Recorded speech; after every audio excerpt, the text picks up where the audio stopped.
Welcome, everybody, to the El Dorado Hotel and Casino in Reno, Nevada, where tonight the World Series of Boxing is presenting the USA Knockouts in a home match against the German Eagles. And I'm going to get right to it. Our bantamweight, we're going to have to take a look at a young kid out of Chicago, Simpson, who has big ambitions, taking on a seasoned veteran from Germany, Viacheslav Gojan, as we get right into what I call the Bam Bam division. It's a rematch, Rich, as you were mentioning before we got on the air tonight, and we'll see if Sean learned anything from that first matchup. Well, it was definitely a good fight. It was competitive. Sean is certainly very, very quick, but he's got a tough one in Gojan ahead of him. This is the German Eagles team right here.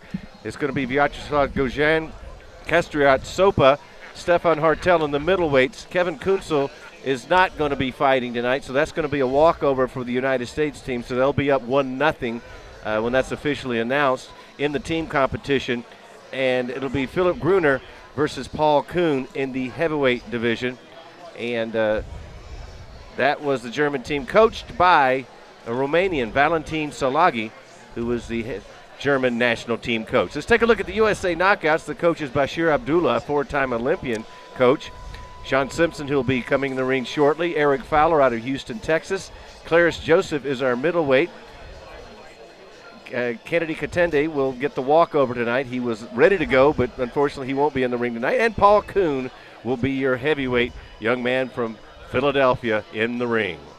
What I like, too, is that there's so many fighters here who want to be Olympians, or have been Olympians, actually, and that the coaches for both teams, and the German coach actually fought in the Olympic Games, won a bronze medal. The head coach for the Americans has coached the U.S. team. Okay, we're going to get up to our ring announcer to get this thing going. Let's go to Stan Durst right now.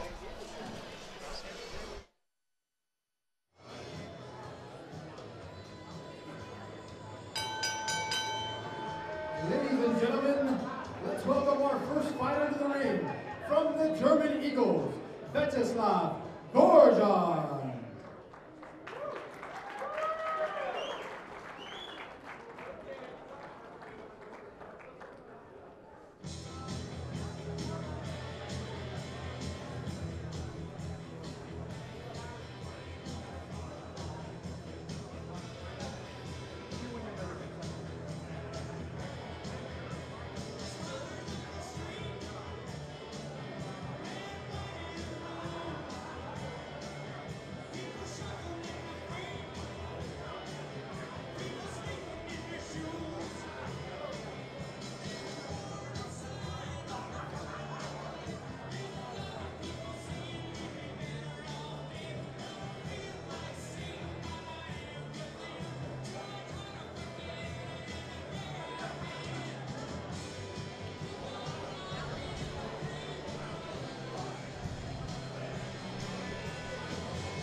Now, let's welcome his opponent, representing your USA Knockouts, Sean Simpson.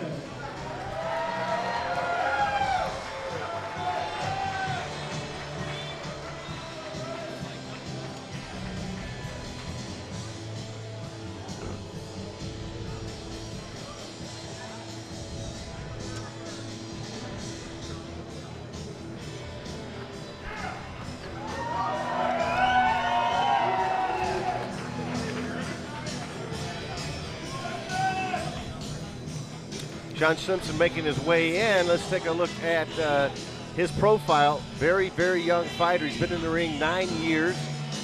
His losses we talked about at the top was against this German, Viacheslav Gojan, and ranked number 30.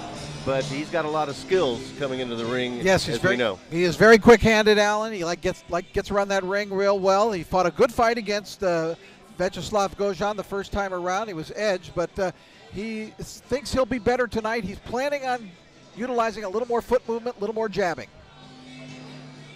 And that fight, we saw it on tape. He kind of didn't use his speed like he should.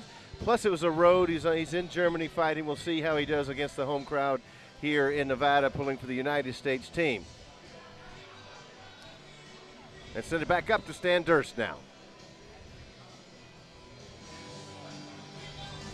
Good evening, fight fans, and welcome to the World Series of Boxing, Season 3 from the El Dorado Hotel and Casino in Reno, Nevada.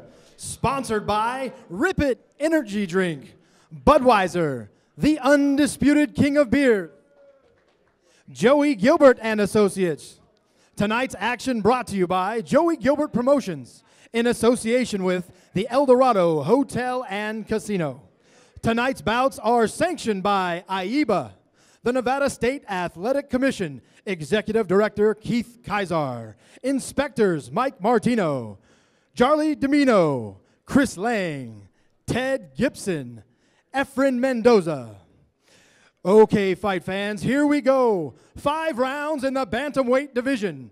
Introducing first, out of the blue corner, wearing the black trunks, he weighed in at 117 3/4 pounds with a record of 5 wins and 2 losses. He is the 2008 Olympic bronze medalist from Germany, Viacheslav Gojan.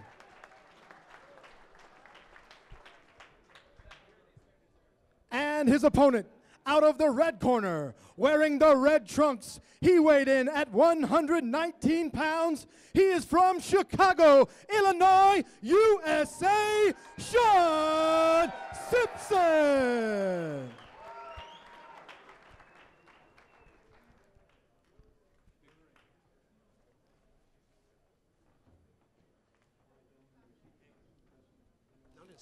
Punches below this area are going to be called low. Any punches below this area are going to be called low. With that said, I want you to obey my commands, protect yourself at all times. Touch them up now. Good luck to both of you.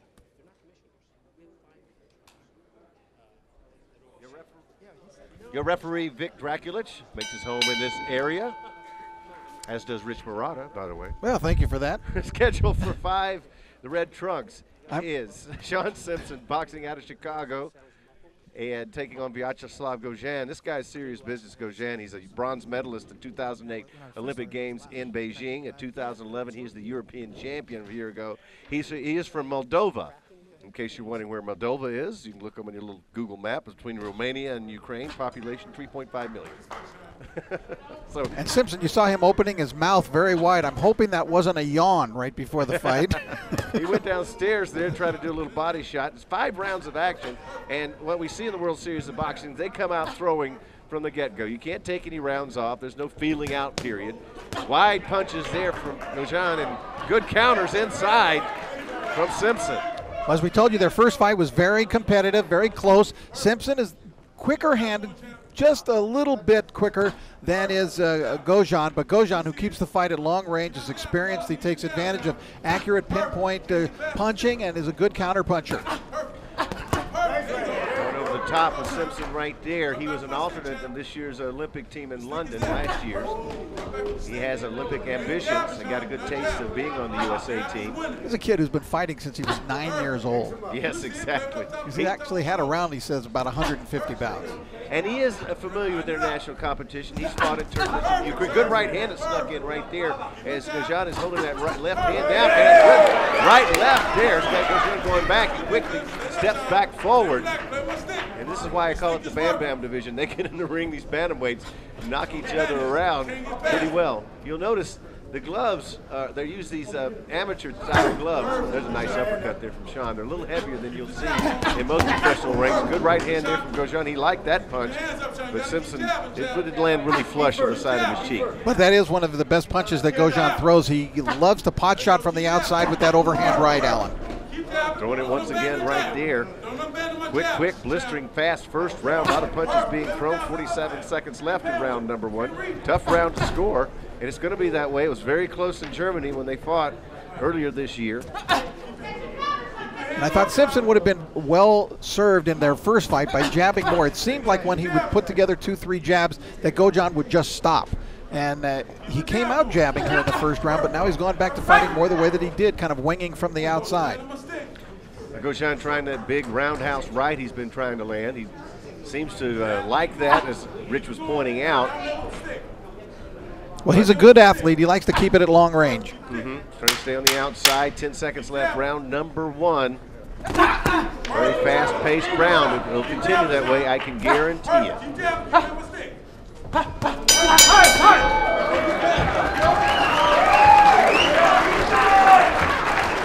a tough one to score, Rich, I think, that first round. They're both countering very well, but as you pointed out, Gojan's very effective staying at a distance.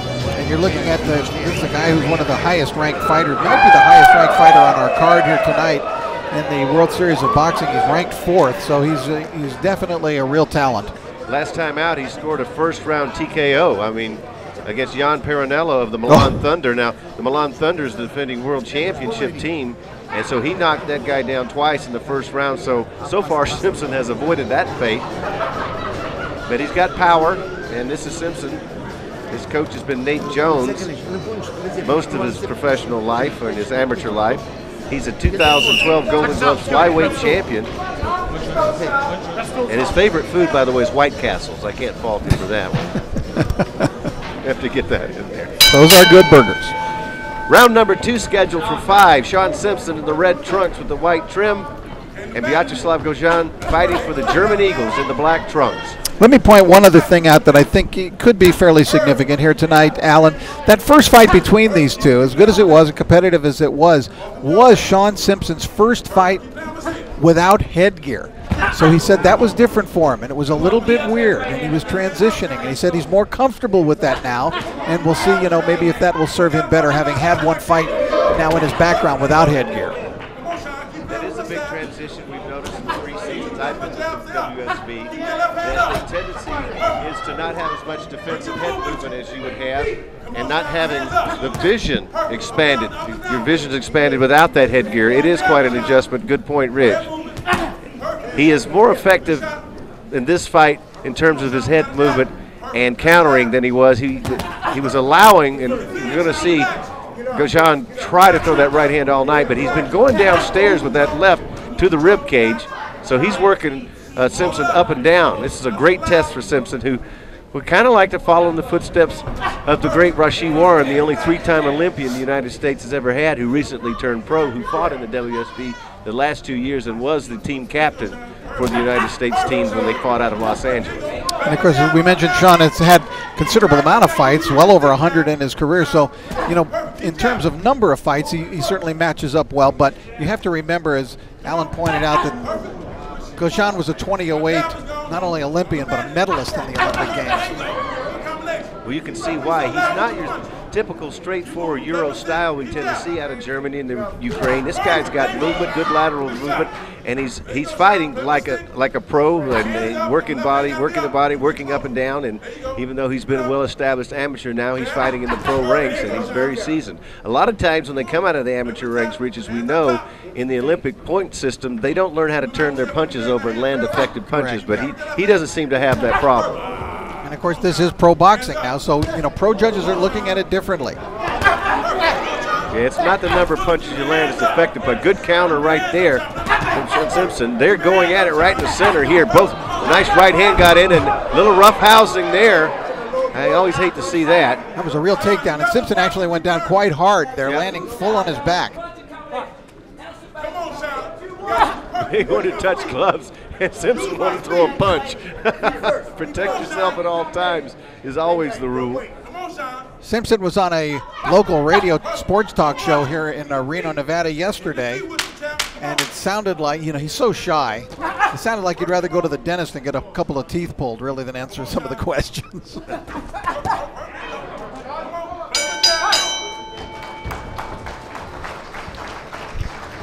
We got a takedown here, Rich, to look at. When you're in against a seasoned guy, a guy that's putting pressure on like Gojan, I'm not surprised to see this happen. We'll see it come up in just a little bit here. Gojan knows a lot of tricks. He did land a good right there, and they got tangled up. And Gojan looked like he was just he wasn't throwing him to the canvas, but he did look as though he was trying to unload him and get him off of him there, see? And when Sean went down, he went down hard. That can shake you up a little bit.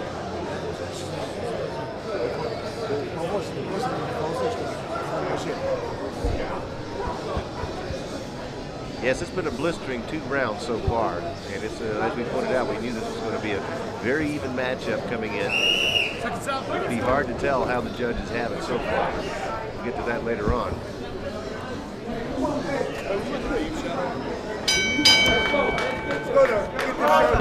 Round number 3. They meet in the center of the ring.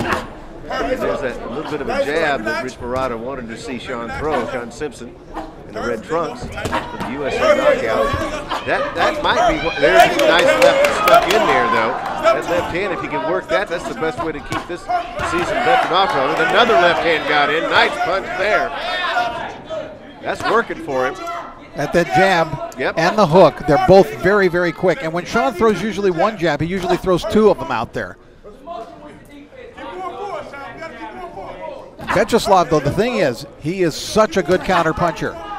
You've got to really, you cannot be reckless with him defensively. And you mentioned that fight with Paranello, the Italian. Yeah. I mean, that was some knockout. He landed a left hook that knocked Paranello into tomorrow. Had him down twice and just, he's got a lot of power for a bantamweight. Low blow there by Gojan. The young 19-year-old's got his hands full. This is a great learning experience for Sean Simpson against this caliber, one of the top bantamweights internationally that we will see fighting for the German Eagles. And he just keeps working. He countered him right there.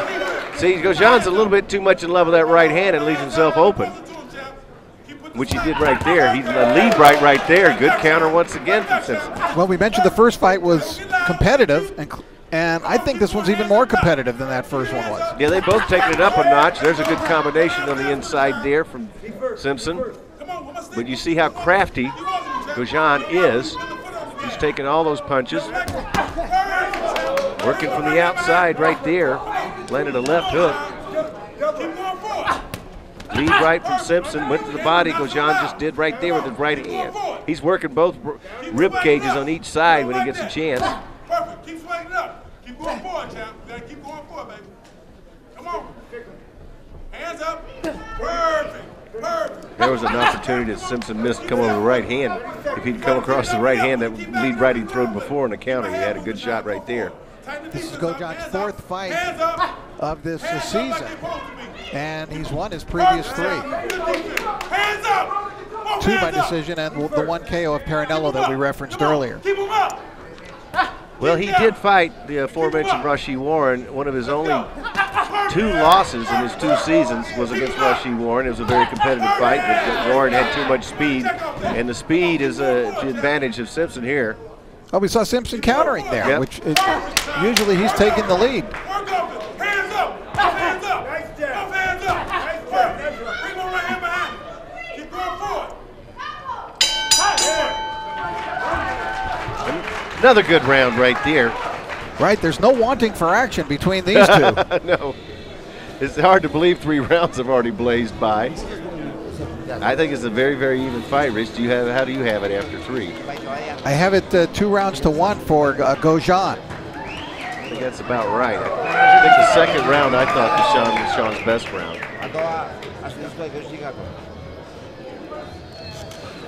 Gojan's he's very accurate, and he doesn't make any mistakes. Yeah, and he knows some tricks. Good counter puncher, too. If you can counter, that really helps you. You can make your man miss, of course. Well, the Germans were really glad to get this team, this young man from Moldova. He fought for the championship team from Italy, which will be here in Reno in a couple of weeks. Hope people will come out and see that. The Italian team is quite impressive, taking on the USA Knockouts. We're into round number 4 in our first fight of the evening, a very competitive fight. Viacheslav Gojan is in the black trunks, taking on Sean Simpson, just 19 years old, out of Chicago. For 2 years, he's the Police Athletic League champion out of that area. Golden Gloves flyweight champion. So there's high hopes for just 19 years old. We can see how he can develop as he moves along, and he's getting a good taste of some of the best competition he could possibly face at age 19. And he's faced this guy twice this season already. And Gojan looks to me like he's come out punching with more intent in this round. He's thrown 2 left hooks that were thrown very hard. You don't like the kick, keep him up, champ. Keep going. Up, down. Well, we know he likes to load up the right, Rich, so he's got it cocked and ready right there. And he gives you that little bit of upper body movement, you know, just the pivot from left to right with his shoulders. Just enough to try to throw you off. Sean Simpson holds his hands up very high in a defensive posture. Often they're up there. Just take a look at it right there. Now what happens is when he has his hands up there, he has to drop that left down basically to throw the jab. Thus, Gojan with the right hand, which he fell in love with. Little warning there, the holding, congratulations. As I mentioned, this is one tough hombre. Gojan, he'll toss you around, he'll hold you, he'll hit you low. He's just busy in there. He's quite a load to handle. He keeps coming and keeps coming. There's that lead right hand once again. Perfect, sir. Perfect. He's actually giving Simpson some different looks in this round, pivoting to put his right foot actually forward on a couple of occasions and getting very active. They're feinting with the left before he threw the left to the body. He's been the more active fighter for sure in this round. Gojan is going to the whole bag of tricks in this round. Yeah, he came out with a certain intensity, as you pointed out. Maybe feeling like the match was a little bit too tight going into the fourth round for his liking. But he's definitely pressed the action and been the aggressor in this round, and that's what the judges like. Hey, Simpson landed that right hand, Alan. Yep. A good right hand lead. He hasn't thrown that much tonight. That one surprised Viacheslav. Keep my hands up. Both hands up, Tom. Both hands up. 22 seconds left in round number 4. Double the stick. From Reno, Nevada at the El Dorado. Good defense. Yeah, that was the biggest punch of the night for Simpson, no doubt about it. Final 10 seconds in this round. And they tie up right at the end here. We need the jab, Tom.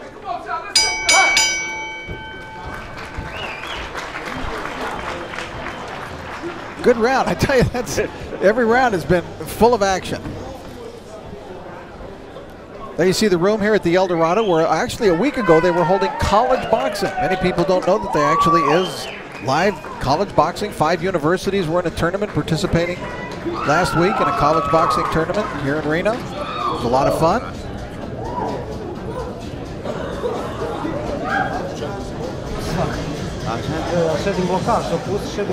Sean may need something dramatic to happen for him in this round. Yeah, he was more effective when he kept pumping that jab and returns that. He liked to double it up, triple it up. Second shot.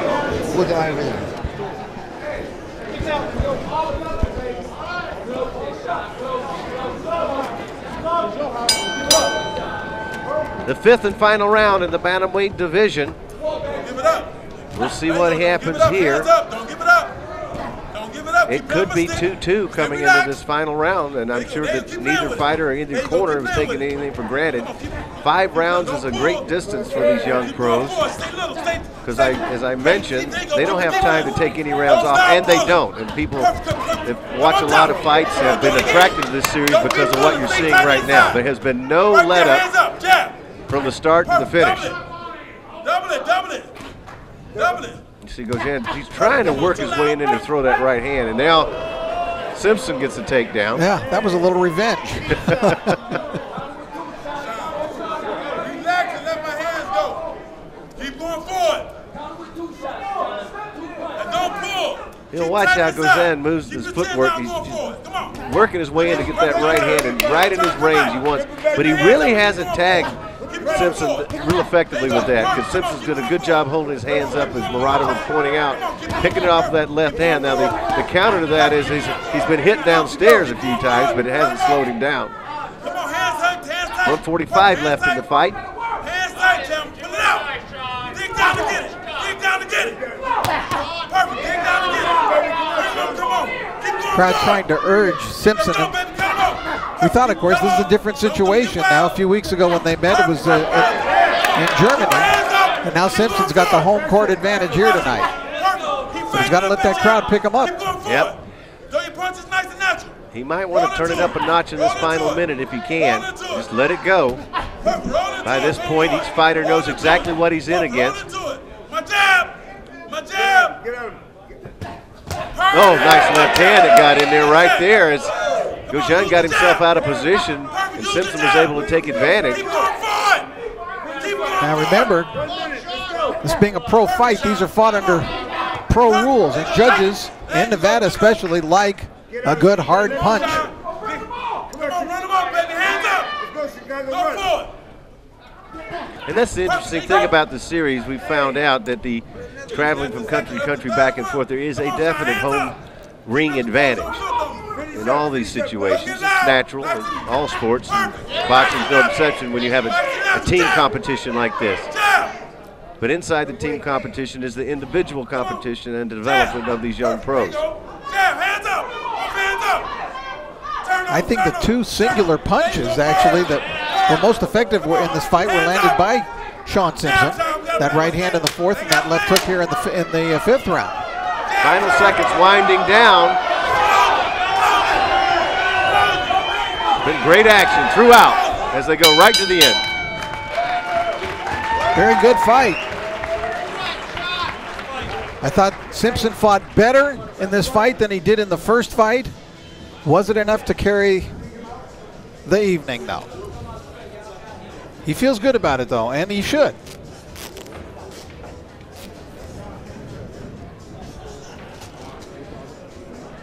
We'll take a look at some of the action from this fight, and there was a ton of it. It got a little wobbly at times.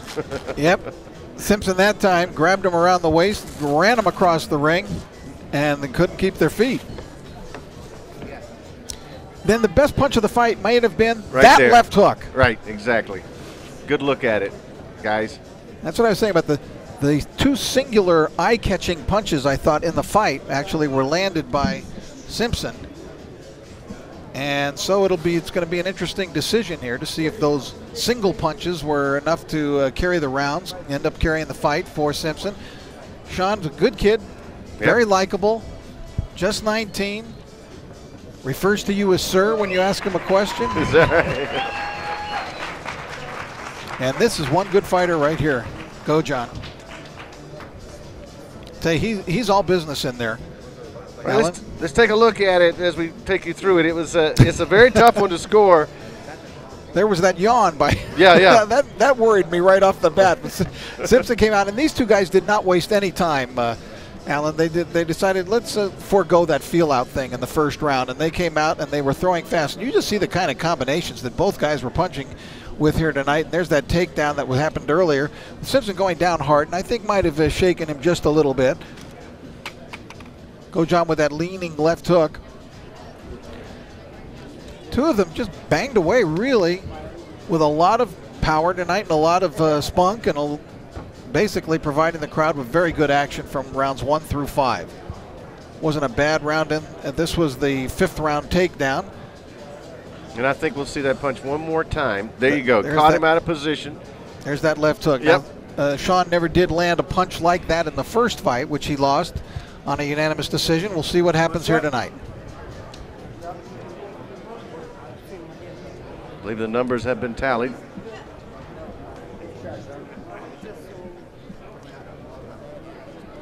Let's go to our ring announcer, Stan Durst.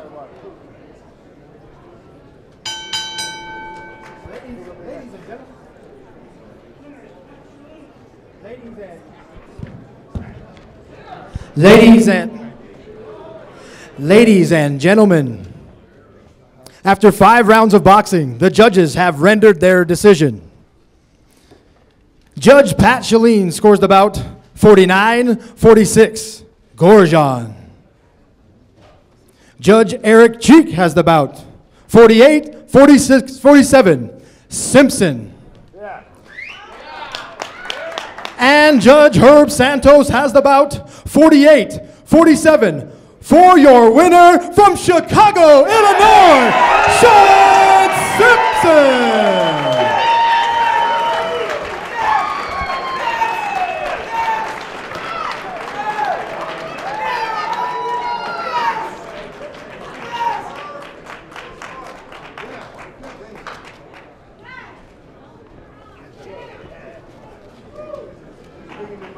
That was a good win for Sean Simpson, and you see how difficult it was. We have a wide one judge had it 49-46 the other way, and Simpson managed. I could see 48-47 Simpson really Right. again, not because he's here in Reno, but I think he did land the two most effective punches came from him that might have won 2 rounds for him. Right, and I think that's what happened. I think that left hook in the last round gave him that round and gave him the decision, Alan.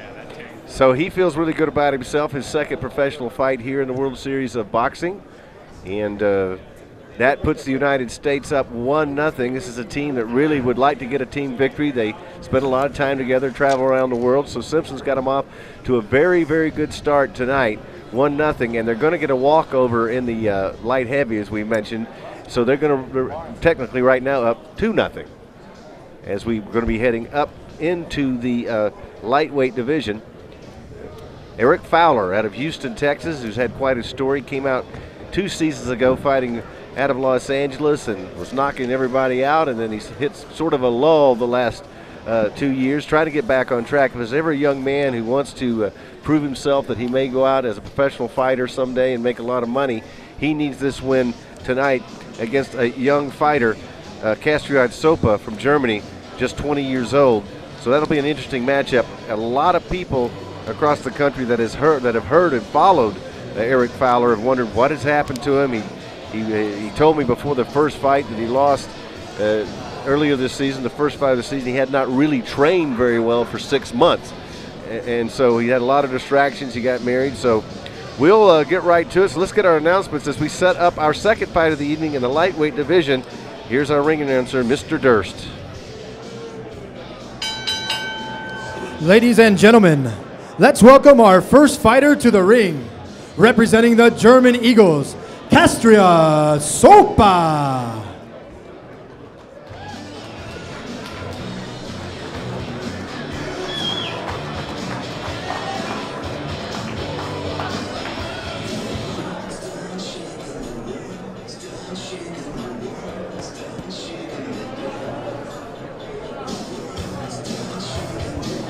Kastriot Sopa, taking a look very, very young, but he's done everything he can in the youth championships in Germany. He's the youth champion there. Well, excuse me, he won silver this year, but in 10 and 11 he won the gold medal there. He likes to come out throwing, and he beat Eric Fowler earlier this year, so he knows what he's up against this evening. 1-1 last time out. He lost his last fight out, but I think the key thing there is that he's 20. Right, and I was impressed with him when I saw him fight Fowler the first time. And remember, this is in our second bout of the evening, is our second set in the rematch that we talked about earlier tonight. 2 of these bouts being rematches, and I was pretty impressed with Sopa in that first fight. I think he has a lot of ability, and he's got a lot of size too, which really helps him in this division. And now, let's welcome his opponent from your USA Knockouts, Eric Fearless Fowler.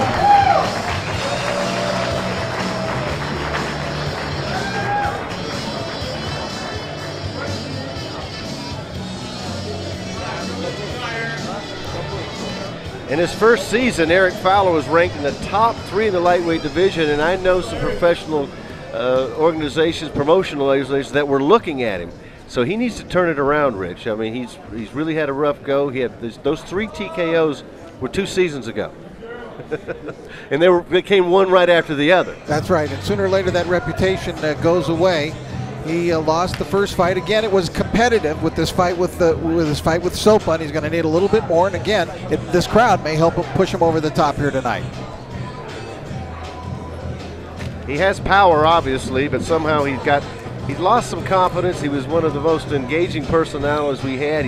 He's pressing himself a little bit. He's concerned about his training. He's already talking to the cameras, you see there. He'll talk all night long. Oh, yeah. I can remember after his last fight, he looked right into the camera and said, "I'm the most ruthless lightweight in the world."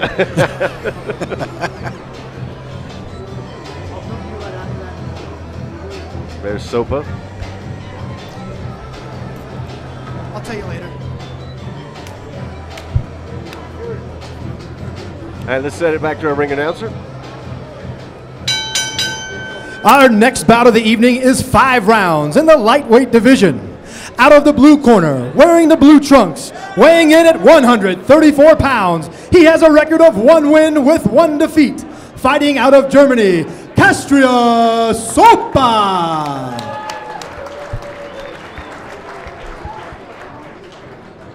His opponent, fighting out of the red corner, wearing the red trunks, he weighed in at 133 pounds.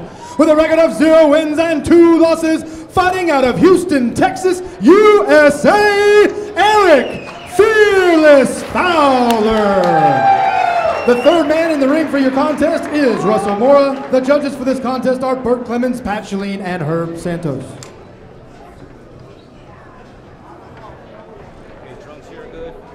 Trunks here good. Remember, I've given you instructions in the dressing room. I want a clean fight. Protect yourself at all times. Obey my commands at all times. God bless. Touch up.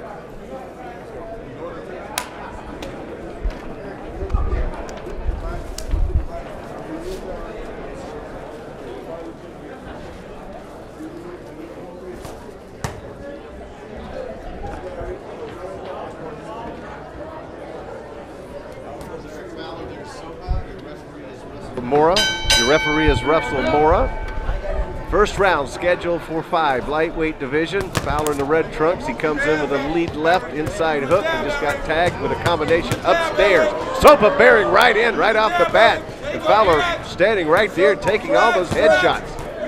You know, I was looking at Sopa in his corner, and that look, that steely-eyed look he was giving, showed a guy who was intent on coming right out and causing damage here tonight. And he sure did, and Fowler was right there for him. You mentioned the height advantage. This is a tall and big, rangy lightweight. And it's interesting because Fowler really feels that Sopa was going to run from him tonight. He said, Fowler said he was going to push the fight, but he was afraid that Sopa was just going to run away from him. That was not the case. Well, he got tagged 3 or 4 times in the first 10 seconds right there. We'll get it back, Eric. Keep working. Perfect. Keep your chin down. Don't stand in front. Just got tagged with a right left. Move my head, Eric. Keep my defense. And Sopa's head hunting. Use the jab. Another right hand. Use the jab. Don't walk in without the jab. Another right hand. Now Fowler beginning to get something together here, maybe perhaps finding some rhythm countered. You gotta move my head, Eric. You gotta move my Like head. I said, I've seen him for 3 seasons. He's always had a problem standing right there and not enough head movement, Rich. And like I said, his training was off this year, and he needs a win tonight. There's no doubt about it. For his spirits and for the fact that he had such high hopes 2 seasons ago, but he's got a tough customer there. This guy is one of the leading youth athletes in Germany, and they have high hopes for Sopa. They'll speak a lot about him on the internet and what he can do as a lightweight. And you know, to carry a body like that as a lightweight, he looks sort of like, you know, even toward a middleweight, really, the way he looks in the ring. Sopa's dominating this first round. Absolutely. Doing pretty much anything he wants to do. Now Fowler did not really respect the punching power of Sopa. I talked to him, I said, what about his height? And he seems to have a lot of size over you. And he says, you know, I can walk through his punches. I really feel that I can walk through his punches because his punching power is not that much. 45 seconds left in round number 1, which has been dominated by the German. You gotta use my jab. You gotta use my jab. Warning about the clashing of the heads. They're going to get right in there and stand toe-to-toe is what Fowler wants. Fowler said he's going to have to give him some different looks in this fight compared to the first fight in order to try to improve just a little bit, enough to get the victory here this evening. But the looks he's come out with so far in the first round have not been working. No. Stop. Pick up the speed. Pick up the speed. Hand speed. Use my jab. Use my jab. Fowler finally landing a little bit there at the end. The southpaw, he doesn't want to be on the road. Oh, he just got hit with a real hard right hand. Fowler looking, but he got worked over, Rich, that first round, I'm telling you. Now, if he said he could walk through the punches, he certainly tested that theory in that first round. Yeah, well, he's still standing, but I tell you,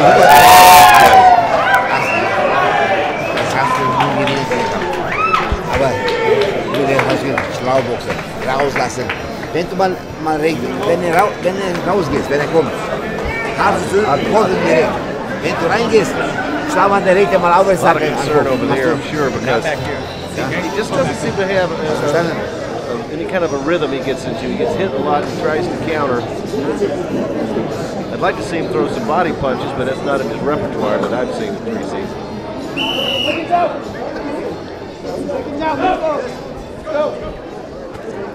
First round, a great round for Sopa. As the round came to an end, the two are mixing it up.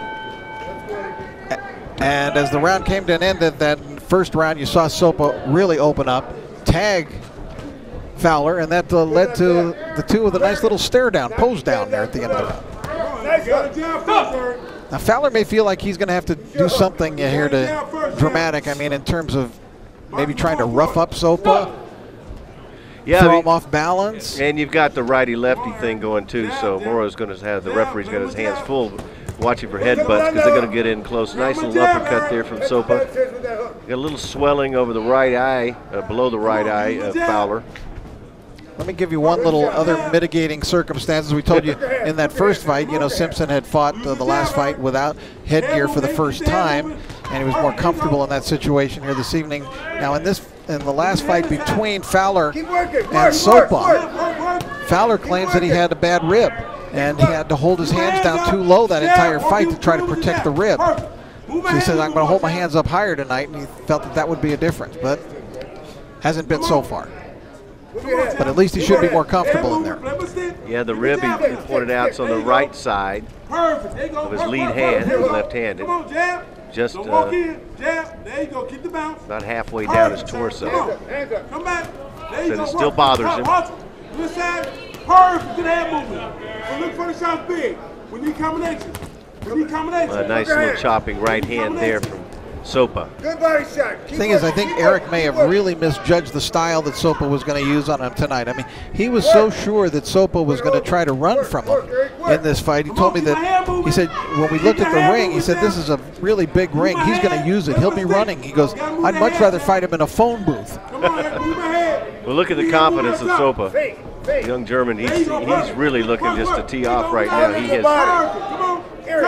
looking at the referee right now. His confidence is growing. He's really dominated. There's no doubt about it. There's no other way to say it. Got blood trickling out of the mouth of Eric Fowler. Perfect, sir. Come on. Keep the defense up.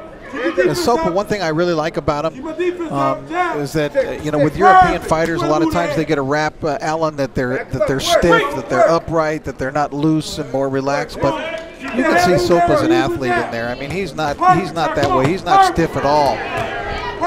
He punches at you from different angles, can move around the ring. He's a load. You see Fowler getting gassed already from the punishment he's taken. Come on, Eric. Warning about the hold. Keep my hand moving, use my 14 seconds left in round number 2. There you go, perfect jab, hand moving. Get ready. Stop. Yeah, the German coming to the States and making a statement so far in the lightweight division. Hand movement, time. Yeah, this guy's the full package. Take a look inside the German corner right now. German coach Valentin Salagi. He was a bronze medalist in 1980 for Romania.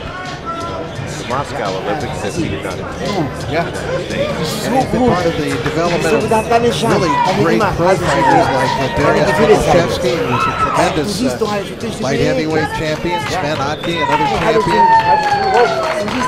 We should mention also there's a Fowler that this German team, they had a very the second season they brought him under the auspices of the German Boxing Federation. That's why they were able to bring in such a great coach like Valentin Salagi. Action from round number 2 here. Fowler trying to put it together with body shots. Landed a good combination, but again, Sopa ending the conflict in terms of the two exchanging with a good solid right hand. Round number 3, you think Sopa's got maybe a stoppage on his mind here? I mean, it's getting pretty rough for Fowler in there heading into this 3rd round. Well, I thought Eric did better in the 2nd round than he did in the 1st, but it certainly wasn't enough for him to win the round. He's going to, in my opinion, he's going to have to take 3 straight rounds here. I don't know if he has enough gas in the tank to do that.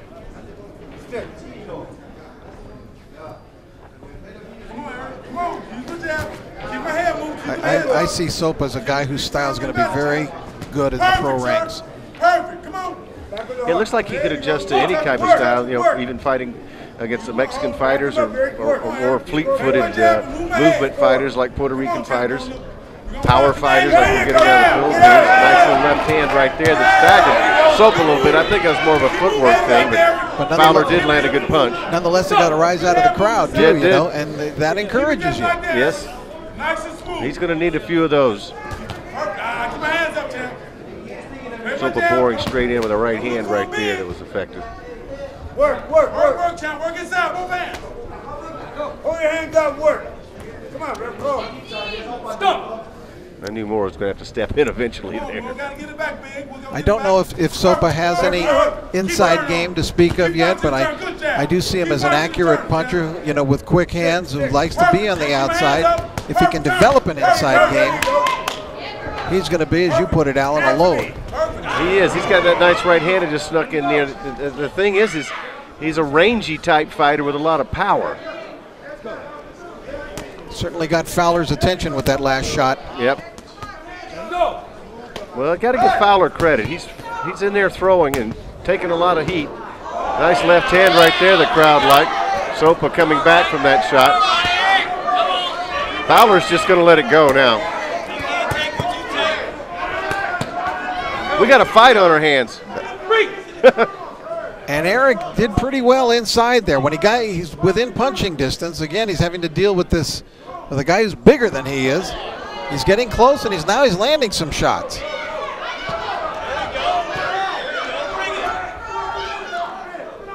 Well, that's some great work by Fowler up on the ropes. He's been getting away from Sopa's punches and landing his own. What exactly was that? I don't know. I think it was hit me again. That's Fowler. Yeah, Eric likes this.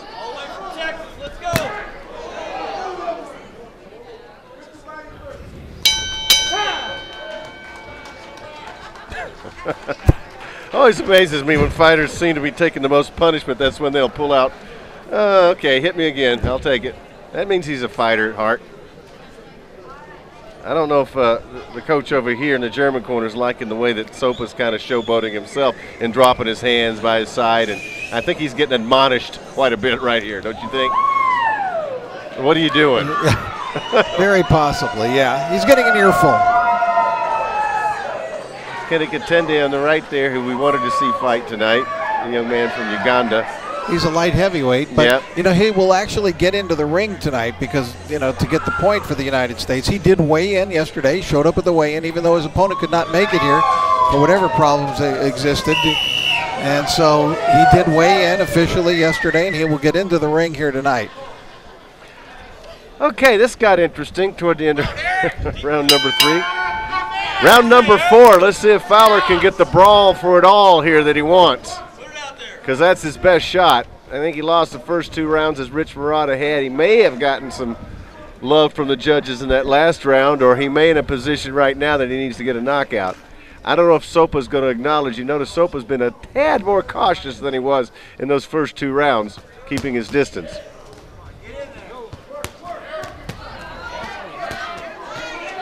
Eric trying to get inside those long arms and do his damage. And that's where it is best. He's got to be within punching range. When Sopa establishes that outside style and that outside fight, there's little Fowler can do to contend with it. He's got to work his way into it. That's what he's trying to do. And more warning him against the holding and leading with the head, but it's a righty-lefty thing. And they step on each other's toes, of course. When that just right there, Fowler just pulled a classic move. He stepped on the left foot of Sopa and threw a punch. Hey, it works. It works. Chuck Wepner scored a knockdown of Muhammad Ali that way, inspiring the Rocky movie. Exactly.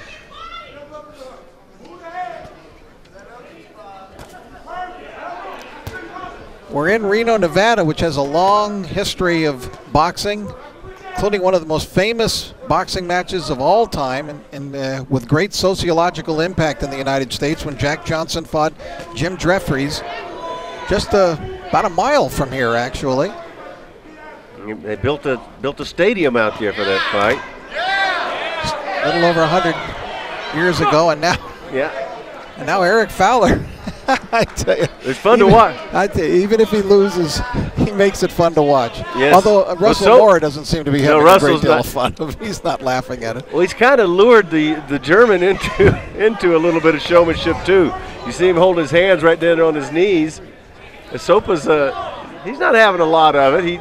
He knows that he's got more skill than Fowler, but Fowler wants to get in there inside if he can. I'll have to say that Eric looked better the last 2 rounds than he did the first 2, for sure. I don't think, as Rich pointed out, he was expecting Sopa to come out and jump on him like he did. What Sopa's doing in there now is what he expected. Exactly. Dancing. Yes, exactly. Yeah, he's staying away. He didn't do that the first 2 rounds.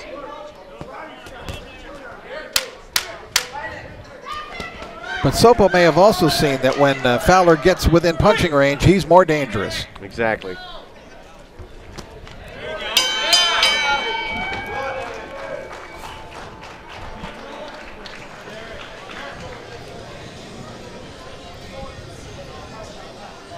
Well, Fowler certainly has the heart for this sport.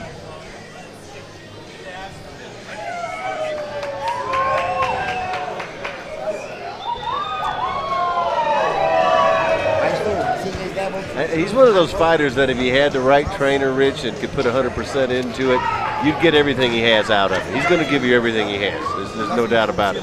Right, and obviously Fowler is a kid who enjoys combat. I mean, he likes being in there, and he's having fun. I mean, although it's hard to imagine that the kind of headshots he just took were fun, but look at him. Look how he reacted to it.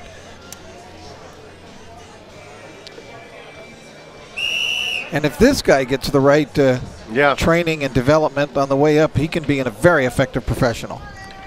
Once again, he's just 20 years old, and he has dominated all the youth competition in Germany, which is a country that absolutely is in love with the sport of boxing right now because of the influence of the Klitschko brothers. They fight in front of sold-out houses over there.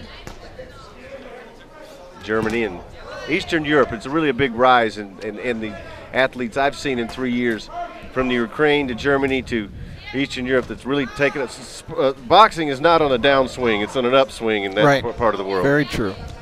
You can just tell by some of those crowds that, as you mentioned, the Klitschkos, but also Carl Froch, Kessler, those fighters over there, the kinds of crowds they draw to stadiums. I mean, 50, 60,000 people. Both these guys have to be a bit spent, especially the German traveling all the way across the world like he has. That's always a factor. You got to remember the travel factor too. And keep in mind also we're at elevation here. This is the elevation at Reno, 4,500 feet. So there is the altitude to take into consideration. 150 left in this fight. I think we've got a situation where Sopa, he's doing just enough right now and not allowing Fowler to land the big shot. Fowler's trying to work his way in there.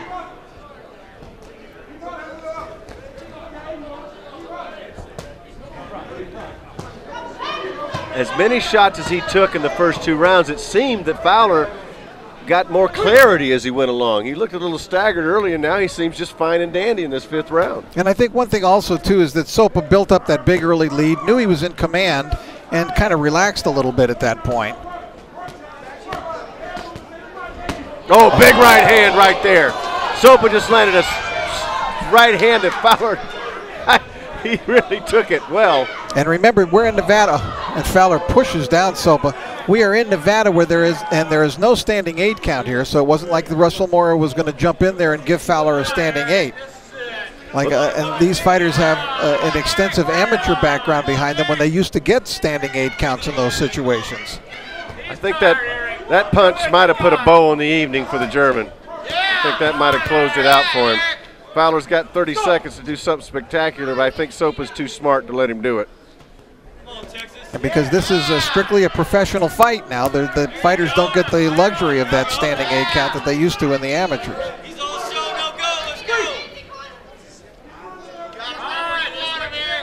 Final 10 seconds in the fight. Eric still wants to mix it up. Look at him.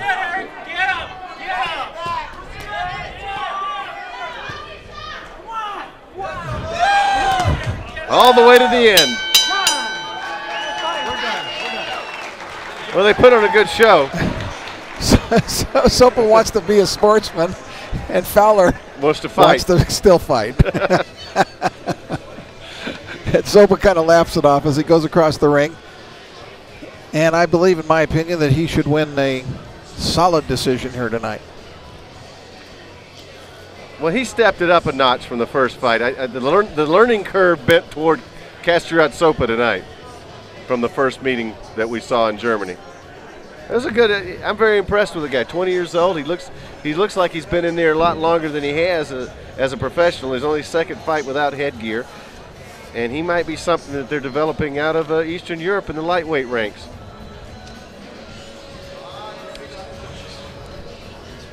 Show a little bit of the action here and what happened. Sopa in this last round was staying strictly flat-footed, was punching with real bad intentions, as you see there. I mean, he was coming forward and just belaboring Fowler into the ropes. Now, Fowler was able to throw him back and throw him over, and then turned on the showmanship as well. But that right hand, you see, that was a scorching right hand, Alan. Yep. That backed up Fowler.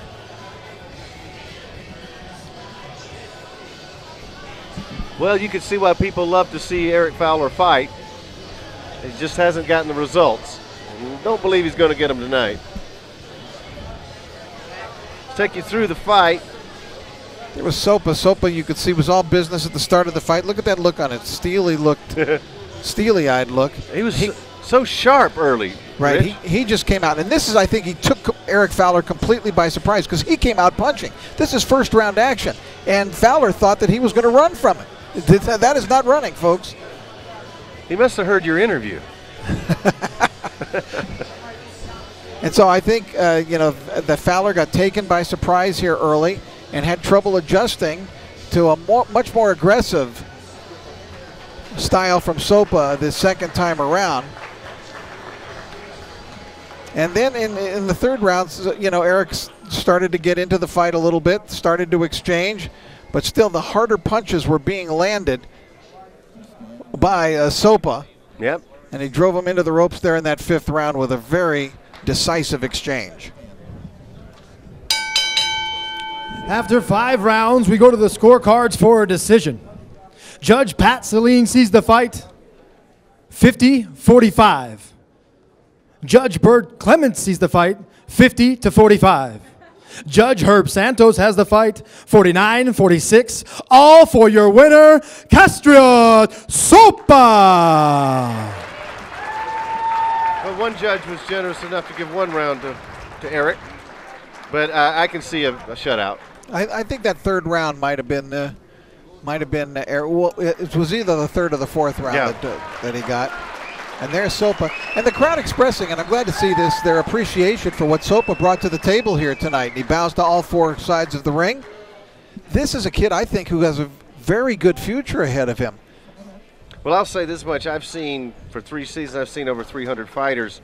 And in this division, I've seen probably 60. And right now, that was one of the best performances and best potential I've seen. Well, that I says keep something. an eye on this kid. That says something. He's got a lot going for him. He's very athletic in the ring. He certainly is not your stand-up, stereotype fighter out of Europe.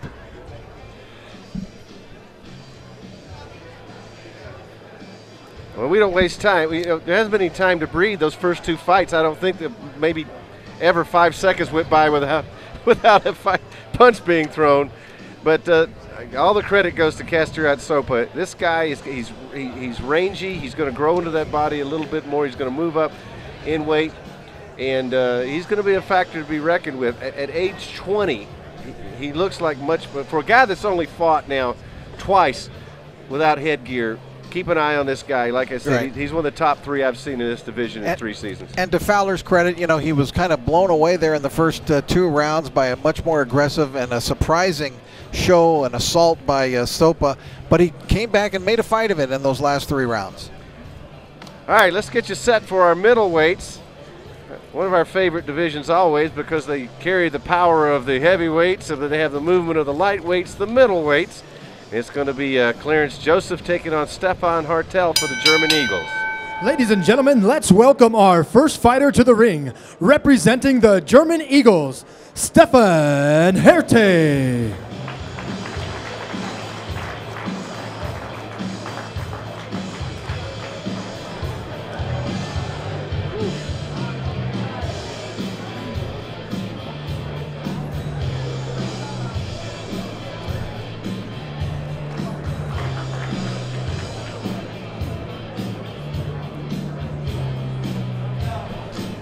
Okay, Hartel's 25 years old. Last year he fought for the Leipzig Leopards, which were revamped this season when the German Federation came on. He started with an impressive win this year of an American, William Williams, who we just fought a few weeks ago. This year he's had one against one of the best middleweights in the WSB. I mean, William McLaughlin, who fights for the Italian team, is the reigning Irish national champion, has a record of 6-1, and Hartel had to start out this year against that guy. And he put up a pretty good show, but he was outclassed in that fight. Quarterfinalist, by the way, in the London Olympics this year, and is a 2-time German national champion.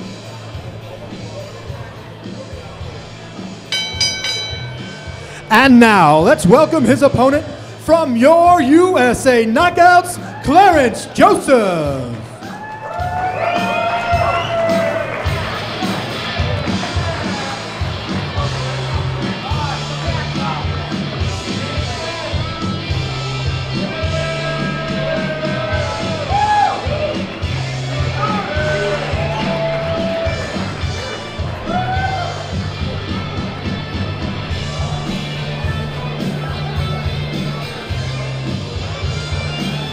Clarence Joseph has come a long way.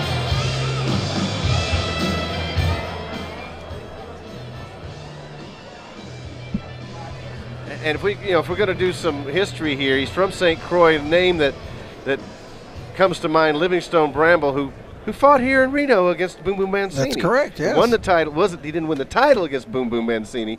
It was in Buffalo, but they had a rematch here in 1985 in Reno. I'm sure you Reno historians know all about that fight. That's right, and he spent some time living here in Nevada as well. And he wants to follow in the footsteps of the great Livingstone Bramble from St. Croix, Virgin Islands. And here's a young man, he tried to make the Olympic team a couple of times, but now he says he's just trying to make his way in the professional ranks. His nickname is the Shaka. So let's see if we can shock some people tonight and pull off a big win here in Reno.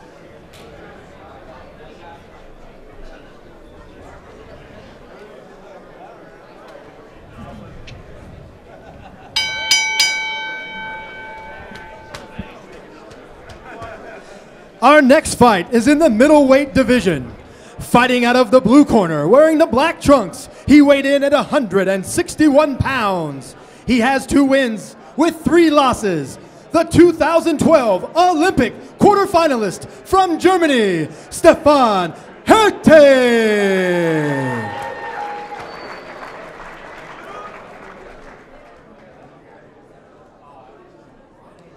Introducing his opponent, fighting out of the red corner, wearing the red trunks. He weighed in at 161 pounds with a record of 0 wins and 1 loss.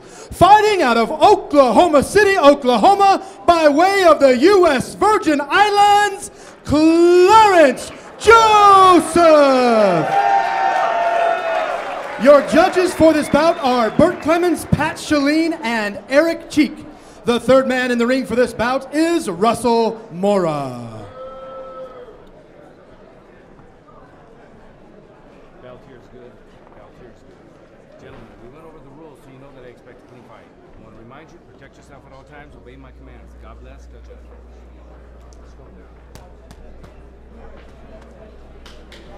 From a team standpoint, Rich, if Hartel can get this victory, we'll be all even on the evening going into the heavyweight fight if people are keeping score on the team competition. I'm curious to see, reading a little bit about Clarence Joseph and what he wants to accomplish. He's made the effort to move to Colorado and train out of Denver. So he says he's serious about making a name for himself in this sport. He's 28 years old now, so he might need to get going from that respect. Yeah, you got to fast track it at that point. Yep. Comes out with a pretty good combination here to start things off. You can see right away that he's a pretty quick-handed fighter. Has good technique, hands up, good defensive posture. Good movement. And as we see in all these fights, and people that have come to know and watched the WSB over the last few years, this is the way they do it. They go out and they throw from beginning to the end, and when we get into bigger divisions, we have more chances of somebody hitting the canvas, too, as we move up in the power rankings and the ring gets a little bit smaller. Scheduled for 5 as always. Joseph's in the red trunks. Hartel's in the black trunks for the German Eagles. I want to mention, because the fight here in Nevada, it is being fought under Nevada state rules, which has some different rules than some of the other states. A fighter cannot be saved by the bell in any round. You go to 3 full rounds if you want to go to the scorecards. If a fight has to be stopped because of an accidental foul, the 3rd round has to have been completed. Then you go to the scorecards, and only the referee here can stop the fight.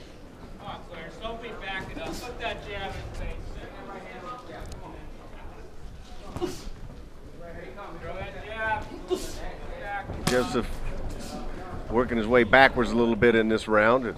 Hartel's going to come stay right in his face. And Stefan is a stand-up fighter. Yep. This is a little more typical of what you would expect. And he's a flat-footed fighter. He doesn't get up on his toes much, but he's got pretty good power. But you know, you're referring to the classic European style, and when watching film on him and the tapes on him, he's more of what we traditionally expected from the European fighters. This is a matchup style. You know, you're going to expect more from. There's a nice right hand that got in right there. Set up with the jab, Rich. Set it up. And right between the gloves of the Hartel. Or actually, Hartel is how he was introduced here. And that is how he told us his name was pronounced yesterday, although it certainly doesn't look like that. But who am I to tell somebody how to pronounce his name? Yeah.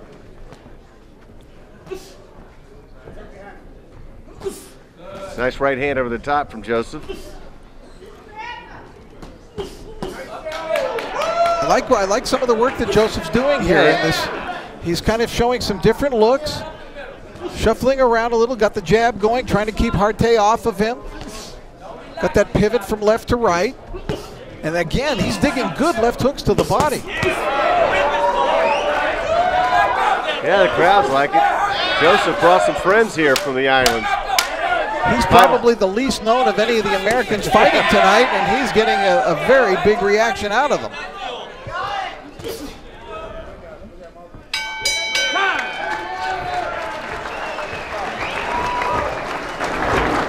I think Clarence may have stolen that round in that last minute. Little flash and dash right there at the end, getting the job done.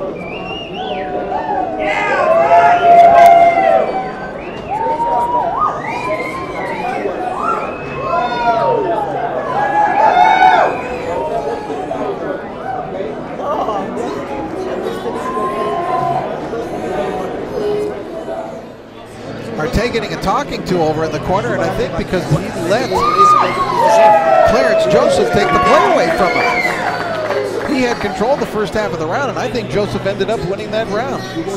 Yeah, you see work in the corner now, Coach Bashir Abdullah. Take a look at some of the action here. Hartel just was a standing target is what it was.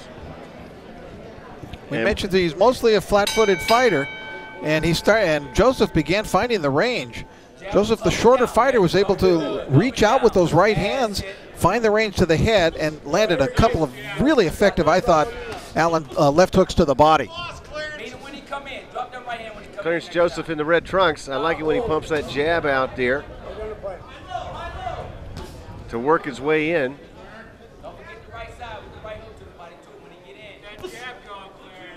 Clarence looks like he's got some versatility in there. Can do some different things and provide some different angles and some different looks. Not as much maybe as Kennedy Contende, who we will not be seeing here tonight. Yeah, Kennedy's off the scale strange, but it gets it done.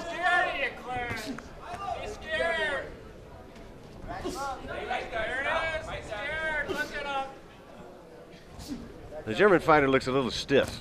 He's just very cautious right now.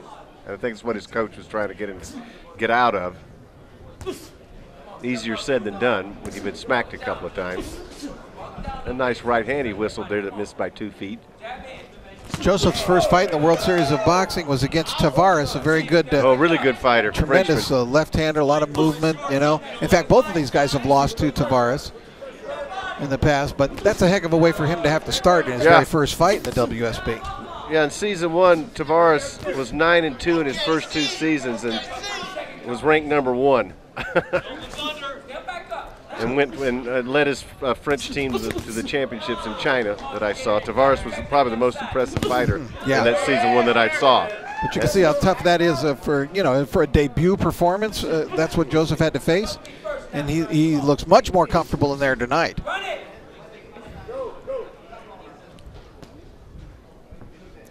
One minute left, round number 2, scheduled for 5. This is the middleweight fight.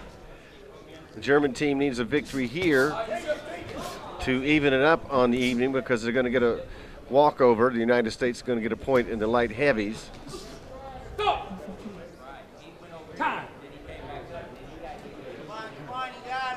Going to have a timeout here. We take a look at looking at the tape. Yeah, I think so. We usually don't have that. These gloves have Velcro on the top, and then they tape over the top of the Velcro, not like the laces we see, in the professionals. So Russell Moore will take a look at that. Red trunks is Clarence Joseph, and the German in the black trunks, Stefan Hartel. Joseph's got 30 seconds to go in this round. I thought Hartel did a much better job in this round and was controlling the round, but we saw in the last round that Joseph can come on at the end. It's always a good game plan. Now he's coming in. The body shots have been really effective. I love to see that in these young pros and in the World Series of Boxing, because in 5 rounds they tend to headhunt. They don't think about working the body, but it will pay off down the road if they stick with it.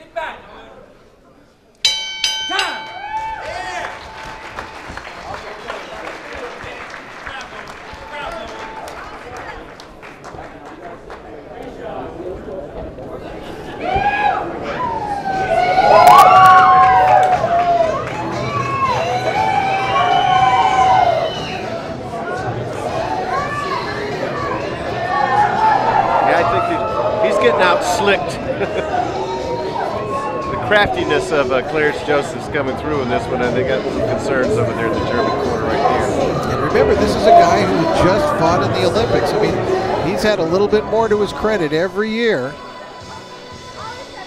And Bashir Abdullah, who really felt, I talked to him yesterday, he goes, I think we can win this team competition.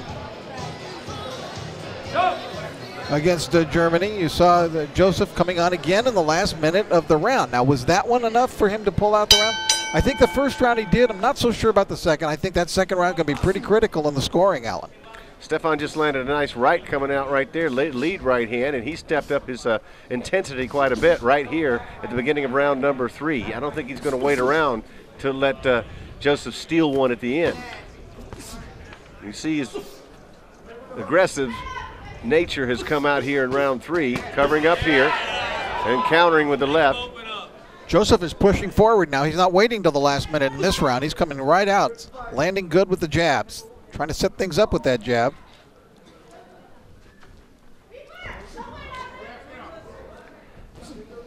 Just to run through this resume of Hartel again, it's very impressive. In 2009, national champion of Germany.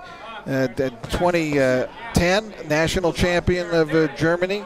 Fought into the World Championships, into the final 16 in 2011, and then last year in the Olympic Games, a quarterfinalist. That's what Joseph's up against here tonight, and he is really acquitting himself well. Yes, he is. I like the way he gives you angles and works behind his jab, and he's hard to hit. He gets in, he gets out. Hartel was just pushing those punches.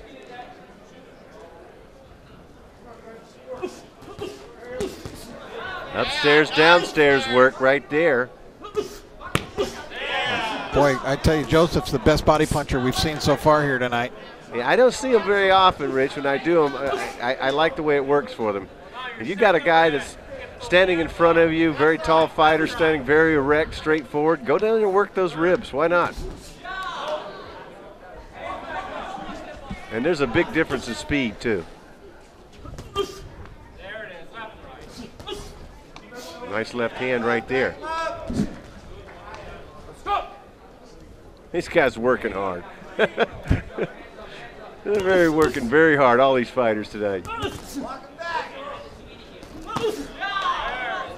Stefan almost walked right into a right hand right there. We're a little more than halfway through this fight, and I would say that Clarence Joseph has a chance to pick up a pretty big upset win here tonight. He's got a real shot in this fight. And if he wins it, the USA gets their first win of the year after a 2-month road trip. They fought 5 times on the road in a row, so we've got to give them credit just for surviving that. Well, home cooking never hurt anybody. No. I mean, they've been everywhere. Ukraine, Great Britain, Germany, Kazakhstan.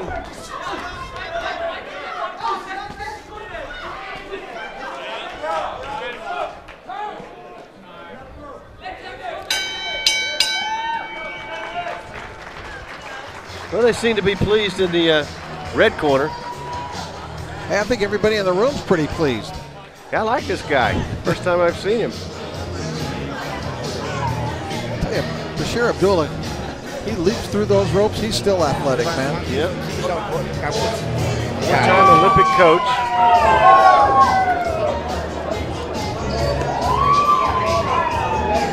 Coached the United States in London and in Athens in 2004.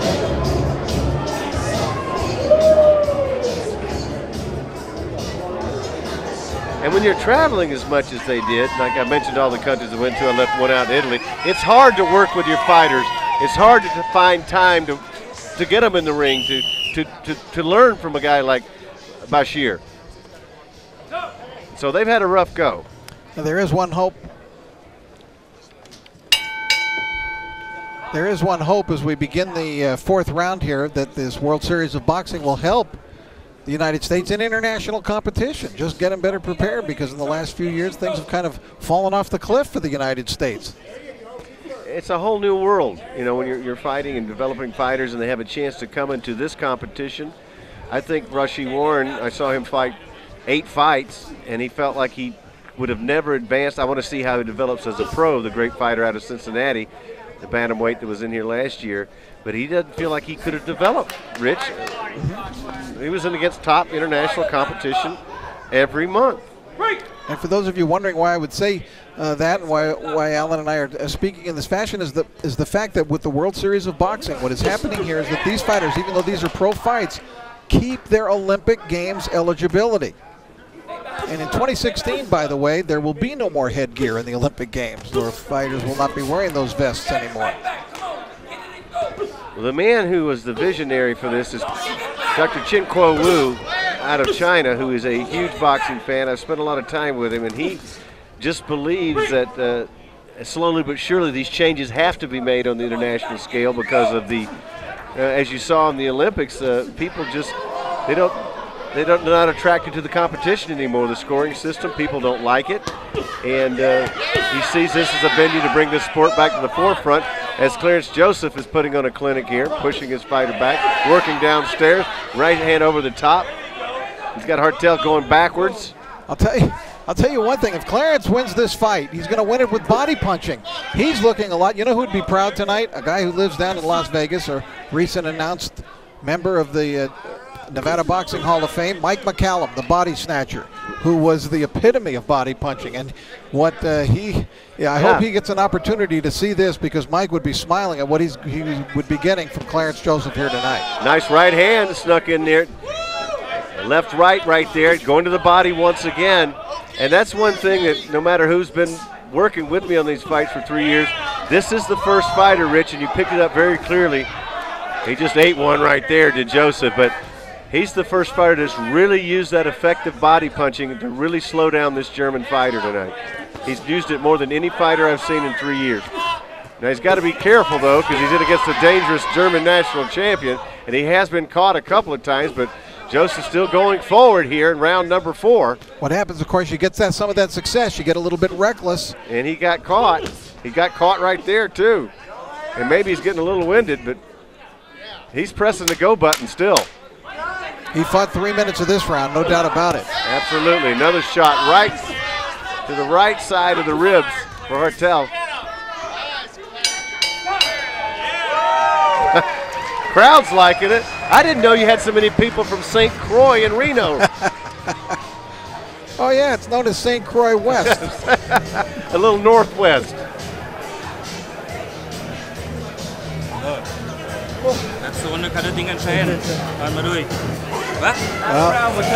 Hartel's been standing up between rounds. He's sitting down this round. Yeah, those body punches that you mentioned. There's a nice right hand. Watch when he throws the punch, Rich, look at his movement. He gets out of the way and throws the punch. And that just shows that Joseph has landed a few headshots as well, but his most effective weapon tonight, and with both hands on either side of the body, has been the assault to the body. I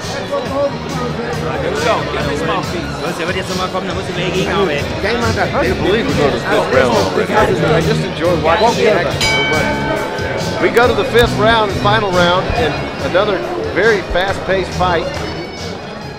For those of you getting a first shot to look at the man in the red trunks, Clarence Joseph, 28 years old, says it's time for him to make his mark, try to really give the professional ranks his best effort, and he's looked pretty good here in Reno tonight. Fight could be riding a course on this round, so we'll see who has the most gas left.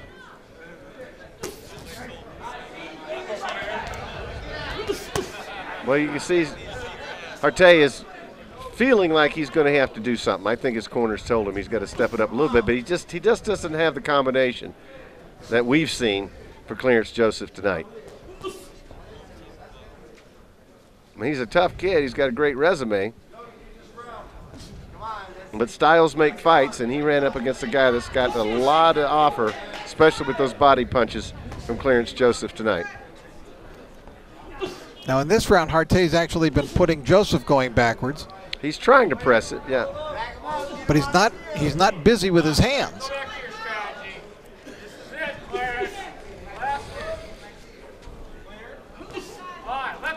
I think neither of these guys can relax. Maybe each guy is saving it up for a big finish. 1:36 left in the fight. That's the first really good body punch we've seen from Hartel.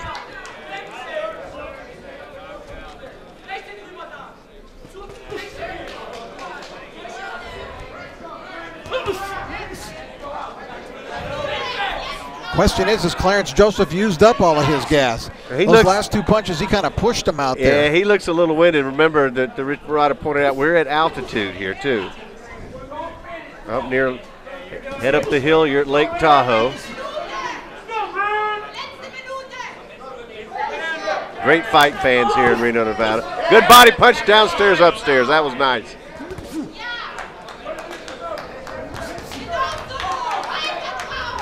.49 seconds left in the fight. Each guy has seemed a little careful in this round, more so than they've been at any time through the fight. I think they're a little tired too. I mean, this is just non-stop 5 rounds of action. Hartel doing something small. Oh, now he's he turned outside and got a chance to throw a couple of headshots there. That got awkward in the corner. That was the best combination Hartel had thrown all night, just right there. Downstairs, upstairs, and threw 4 punches that were effective. 10 seconds, I think he might have run out of time. Hey, well, 3 fights in the books here and 3 good fights. Exactly.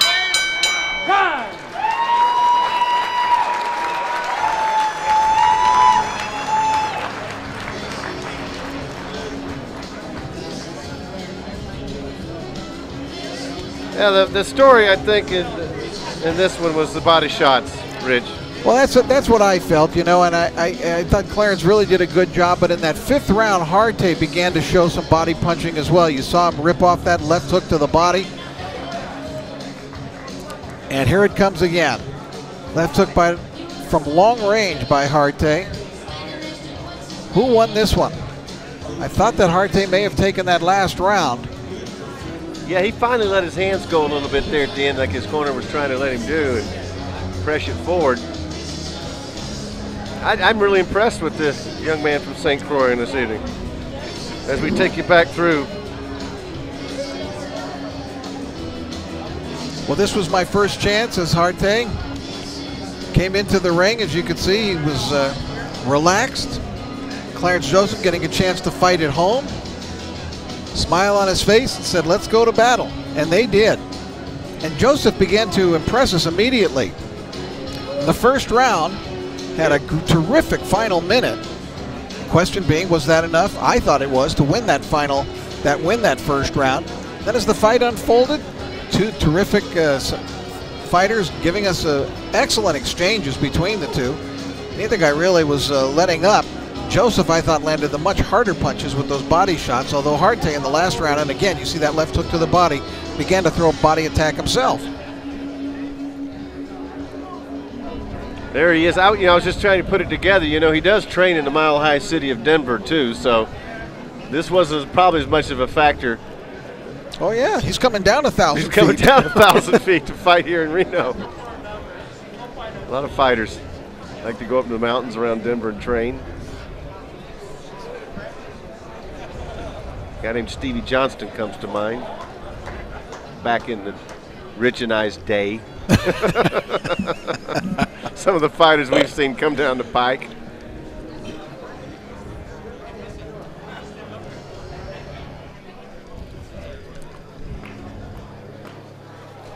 It's time for the announcements. We got them right here. Ladies and gentlemen, we go to the scorecards for a decision. Judge Pat Shaleen scores the bout 48-47 Hartel. Judge Bert Clements scores the bout 48-47 Joseph. And Judge Eric Cheek scores the bout 48-47. Your winner by split decision, Clarence Joseph.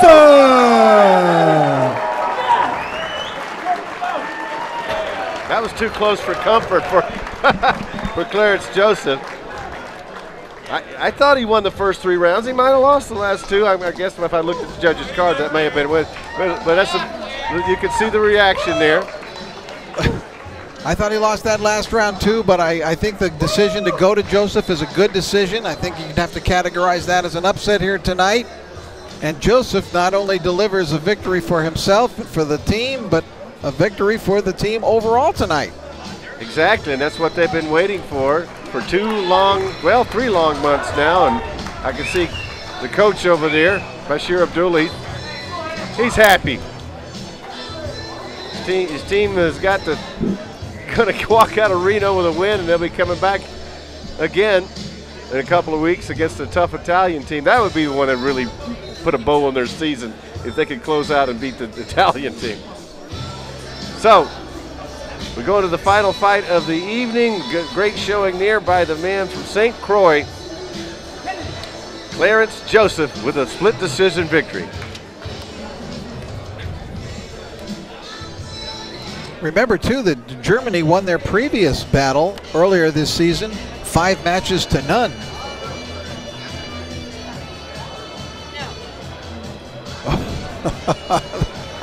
An ice pack on the head of Eric Fowler. According to the judges, 2 judges tonight, not a good night for Eric Fowler.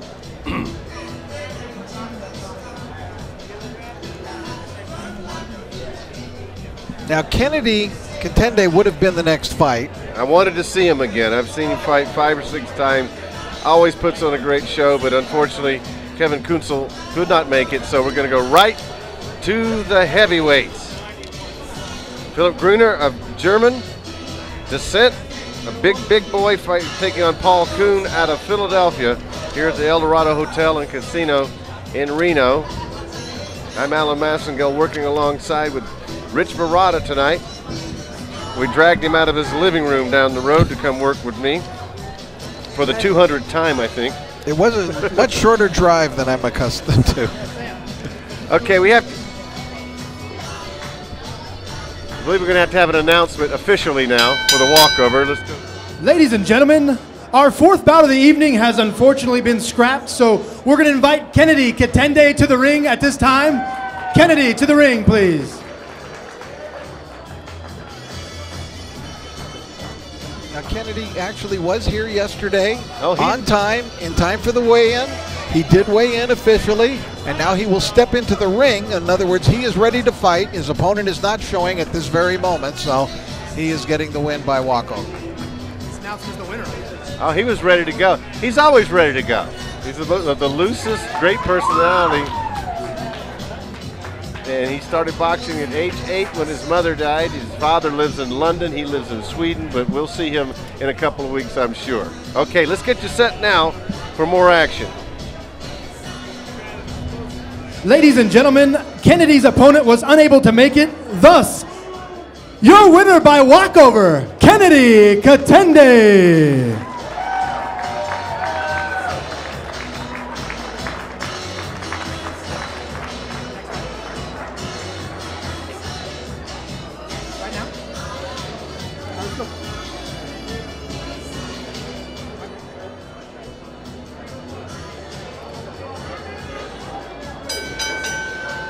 Ladies and gentlemen, let's welcome our first fighter to the ring, representing the German Eagles, Philip Gruner.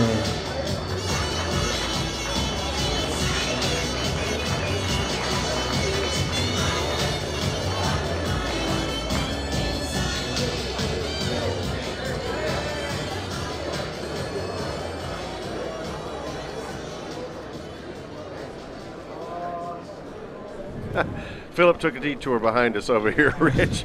You know, he didn't want to walk up those same steps that the last guy walked up because they lost, right? Yeah. He's a German champion from 2011, 23 years old. And this season he's had the displeasure of fighting the number 2 heavyweight in the WSB and the number 1 heavyweight in the WSB. First he fought Clemente Russo, a silver medalist in London, from Italy, a national hero, and then he fought the number 1 ranked heavyweight, a guy I'm really impressed with, Joseph Joyce from the British Lionhearts. Joyce is from Northern Ireland, so this guy has had a rough go, and he's hoping to get a victory here tonight for the German team, so they won't walk out of here with a 4-1 loss tonight to the United States knockouts.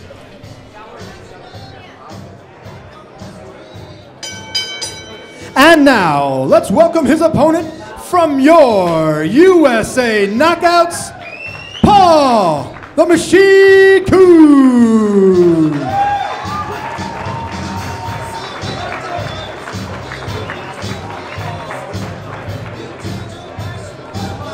Here's a fighter.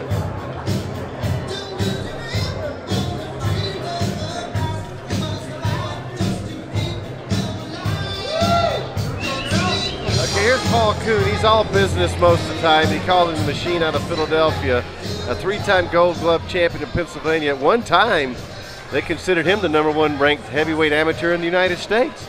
And he's got the most style with a bow that I've seen. He bows before the match to all 4 sides of the ring. I liked that. He's had he fought in the first season in Miami. This season, 1 fight against Matteo Modugno, a bruiser from the Italian Milano team. He lost on points in that one. But he's trying to feel his way into the heavyweight division. They thought, coming out of Philadelphia, I mean, that's a tall order to live up to, being a heavyweight from Philadelphia. All right, let's go to our ring announcer, Stan Durst. Our final bout of the evening is in the heavyweight division.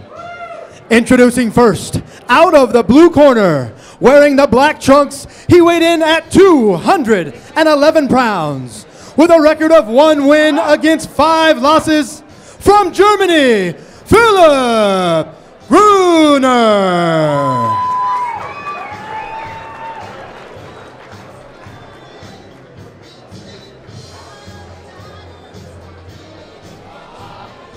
His opponent, fighting out of the red corner, wearing the red trunks, he weighed in at 215 pounds. He currently holds a record of 0 wins with 1 loss. From the city of brotherly love, Philadelphia, Pennsylvania, USA, Paul the Machine Coon!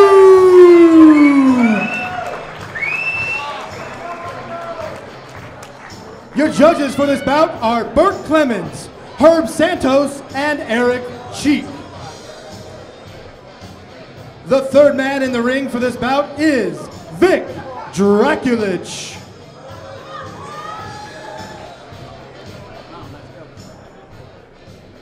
All right, gentlemen, you received your instructions. Again, I want to caution you. Any punch below this area here going to be called low. Any punch below this area here going to be called low. That said, I want you to obey my commands, protect yourself at all times. Touch them up now. Good luck to both of you. Touch them. I will say, Rich, this is the most cut and physically fit I've seen Paul Coon. Well, he's very his musculature, as you can see, is very pronounced, very heavily muscled. I don't always approve of that myself as for fighters. Oh, I think they're looking for a mouthpiece. I think they might have forgotten an important piece of equipment over here. You can't always tell, of course, by body type. Yeah, absolutely not. And, you know, if you look at Philip Gruner, he looks a little softer in terms of his body type than does Paul Coon.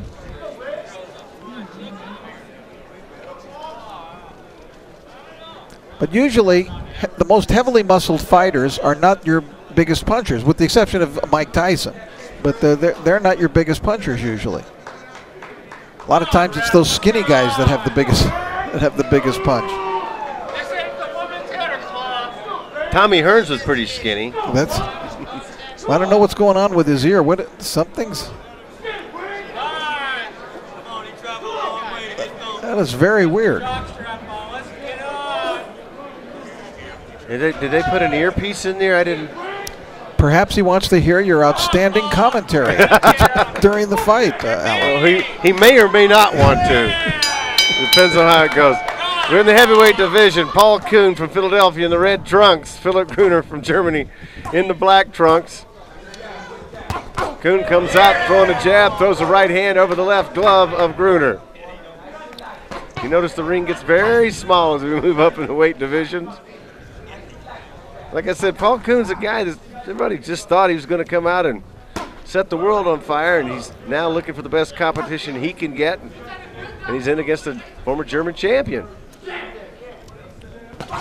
Paul's a Philadelphia fighter. As Alan mentioned, that's a lot to live up to.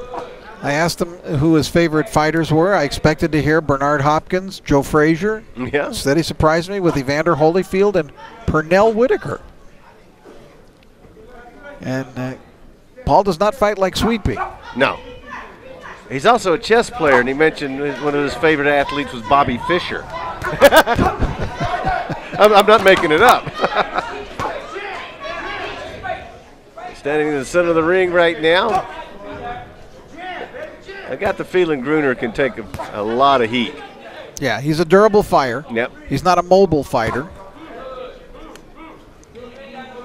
But he can't let Coon just use the ring and pot shot him the way that he has so far in the first minute and a half.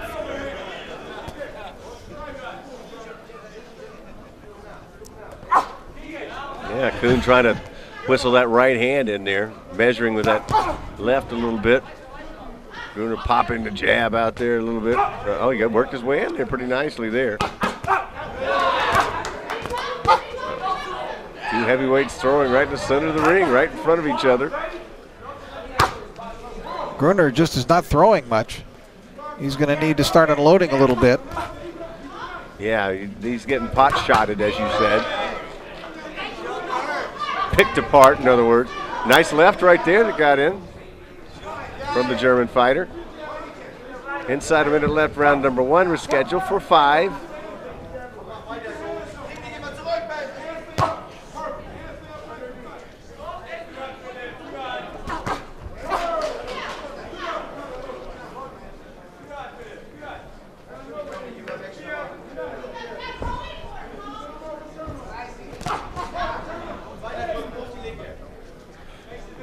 26 seconds left, round number 1. A lot of those punches are being picked off by Gruner, who's holding his gloves. Very tight defensive position.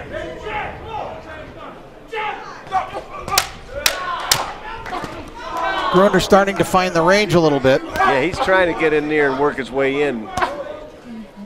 He was very, I guess you could call it economic with his throwing of punches in the first round.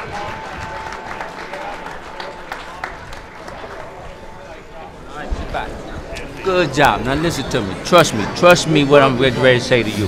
Okay? Box this kid mid-range. It's an easy fight. Okay? You picking him apart. You too fast, too strong.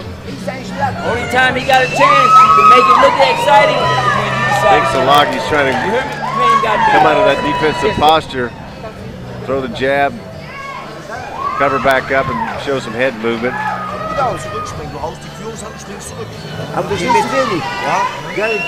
If Coon could win this match and the U.S. were to win, winning 3 out of 4 and actually scoring a 4-1 victory, what kind of shockwave do you think that would send through the World Series of Boxing?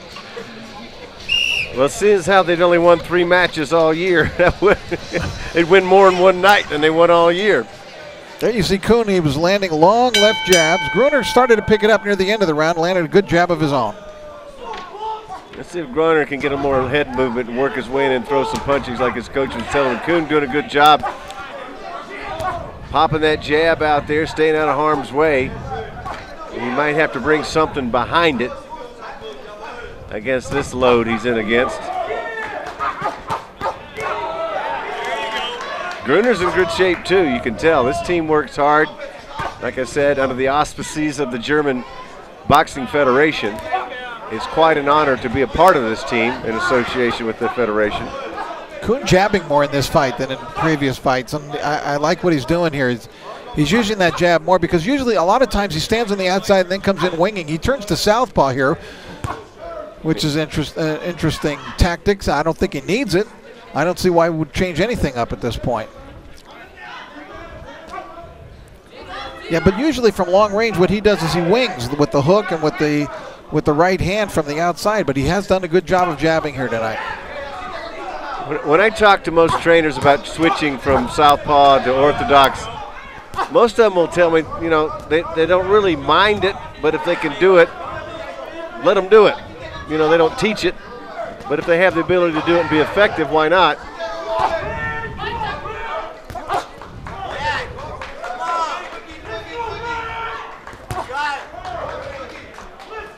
Coon up on his toes, dancing a little bit in this round. Trying to stay on the outside, uses quicker hands and quicker feet. Paul really looks like a confident fighter in there tonight. Philip Gruner's in the black trunks. He's just going to have to try to walk him down and try to get him up here on the ropes if he can. But it takes a lot of energy to chase a fighter around the ring.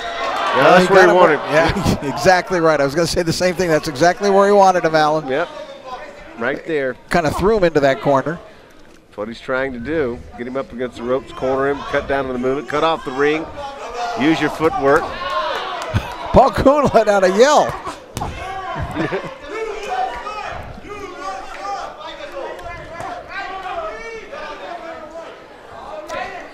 Nice job of hitting and then just kind of walking away, circling around the ring. Yeah, he's stepping out of it. Oh, he can't stand there and pose like that, Paul. No. If you try to look pretty, it won't be pretty very long, especially against a heavyweight. Gruner's picking it up a little bit. Yeah, there's nothing secret about Gruner's style. He's just going to plod forward and, as you said, try to walk you down.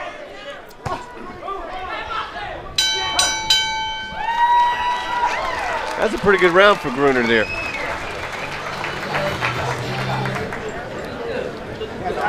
Maintain, Paul. Let's keep maintaining. Now, the only thing he's catching us with is what? Jab. That little sneaky, quick jab. So let's do it. Let's keep it up a little bit. Okay? Let's keep it up. Keep your hands off the rope. Come on, here we go. Let's take that away from him, okay? And then we got a shutout.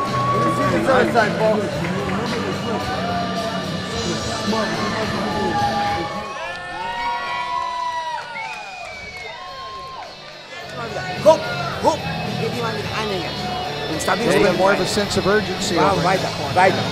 There's uns. Super. Like I said, walk him down, use your head movement. Don't get hit. Slip that jab and get inside that jab. I'd like to see a few more power shots. I'd like to see a few more power shots from Paul Coon in his third round. This could be an even fight so far. And we have 5 rounders, not enough time to waste. Now, Gruner's got that right hand ready to go if he can land it. Coon has come out in a left-handed stance in this round. Yes, he has. So it's been interesting. He fought the first round strictly right-handed, the second round half and half, and now the third round he comes out left-handed.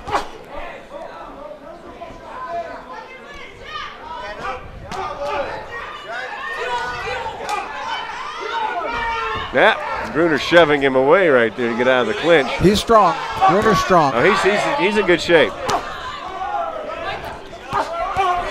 Oh, Gruner. Hands down, you get caught backing away like that, you're going to get knocked down usually. Yep, if he got caught right that whistling right hand, he was in trouble. He bounced back off the ropes, which we've seen him do a few times. I mean, Coon looks very relaxed in there. Like I said, I'd like to see him bring a little more thunder. Gruner's putting on the heat here in round 3. I think he wants to show some flash, Paul. Coon here tonight, he said yesterday that he really wants to show his abilities and let those abilities take him as far as he can go. Born in Philadelphia, or rather in Pennsylvania, and lives in Philadelphia. And like so many of the young fighters, trained at those Police Athletic League gyms, the Powell gyms. Yep. That and the Golden Gloves is more or less our development ground. I'd like to see, that is a nice right hand got in from Gruner. Like I said, I'd like to see the USA team develop and be a goal for young fighters to make it onto this team and fight for the USA outside of the United States Boxing Association teams also. The more the merrier is what I'd say. Little blood there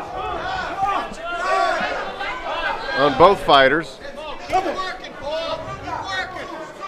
47 seconds left, round number 3. Crowd liking the heavyweight action. They're fighting like middleweights in there. Yeah, it's brisk action for heavyweights, no question about it.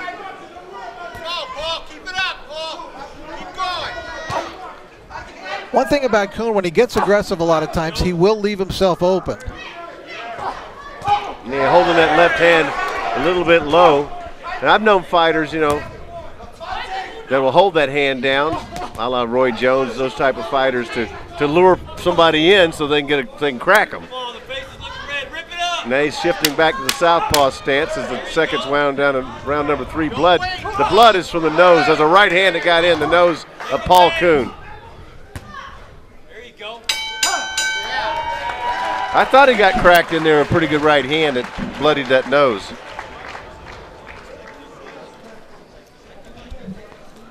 Something they'll have to deal with.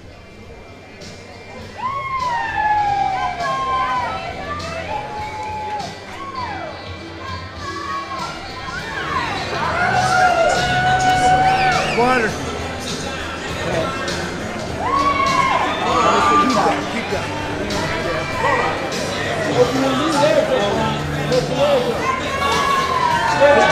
Yeah. Okay?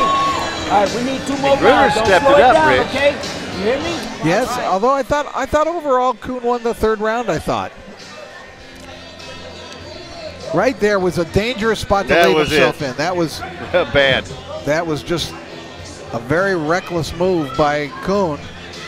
If that right landed, he was going to be knocked down. Off Round balance, number 4. leaning back. Round number 4. Philip Gruner in the black trunks for Germany, the heavyweight. 2011 German heavyweight champion. Gruner now much busier than he was in round 1 and 2.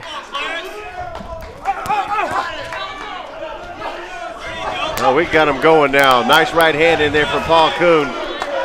Oh, man. They have picked it up. Downstairs, upstairs. Good combination. Coon sticking with the right hand orthodox stance for now. Interesting that both fighters are sensing a little more urgency.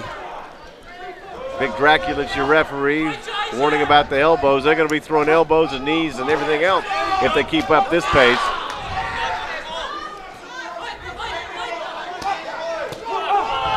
Gruner's beginning to show me what he likes to do, make a fight out of it.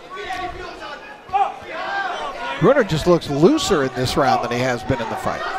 See why he's a German champion in this round. Sometimes you have to heat up, I guess. Coon is getting tagged now. He's getting tagged. Gruner's putting on the heat, I'm telling you. I have Coon ahead in this fight, but Gruner's really coming on in this round. Nice right hand from Coon, but he's gotten the worst of it. A lot of blood to deal with coming out of the nose. Paul Coon out of Philadelphia. Crowd chanting USA. First time we've heard that tonight. We'd like to hear more of that as this team hopefully develops. Coon looks a little gassed to me. Mouth is open. You did mention he wanted to show all of his skills, but now here's the problem. He's bleeding from that nose, and that can be causing him to having to open his mouth, to breathe through his mouth. Well, Gruner's just that bruising type of heavyweight that if he catches you with those heavy hands, that's what you wind up with. This has been a brutal round for both fighters. Now Coon coming on and doing good work. Got blood coming from the mouth of Gruner at this point. Gruner's got some heavy punches, Rich. Yeah, and he's really showing it in this round. This is the first round to me, as I'm looking at Coon, I'm looking at his facial expressions after the punches, etc., that I'm seeing the punches actually having an effect. Obviously, the ones to the nose did earlier that caused the bleeding, maybe a broken nose, because the nose is not stopping in terms of the blood streaming from it. And Coon is having to breathe from his mouth.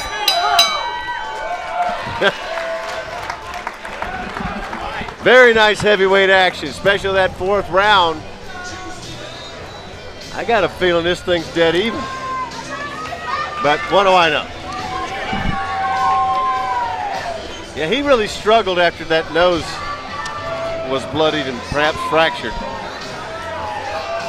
It can make a big difference in your breathing too, not to mention the pain factor. Well, you know, with young fighters, of course, when they first face a particular type of adversity, Alan, you never know how they're going to react. They never know how until they go through it, and they're better for it, later on. Whether it be a cut or a bad nosebleed, such as Paul Coon is having, perhaps a broken nose at this point. As we take a look at the action from the last round, certainly Gruner's best round of the fight. There you see the exchange of the left hooks by the two. That was really a red-hot round of action. Certainly was. Kind of heavyweight action people crave for in the sport. Here we go to the fifth and final round of the heavyweight fight. Paul Coon trying to close out the show for the United States team, but is against the former German champion, Philip Gruner. Gruner's the type of fighter who's not going to make mistakes. He's just not. He's going to try to keep coming in. It's up to Paul Coon to try to take this fifth round and use his skills, his superior boxing skills, but he doesn't want to be caught up in that corner like he is there, because he'll get wrestled around by Philip Gruner. Yeah, here they go. Gruner was manhandling him and is showing real speed now with his left hook.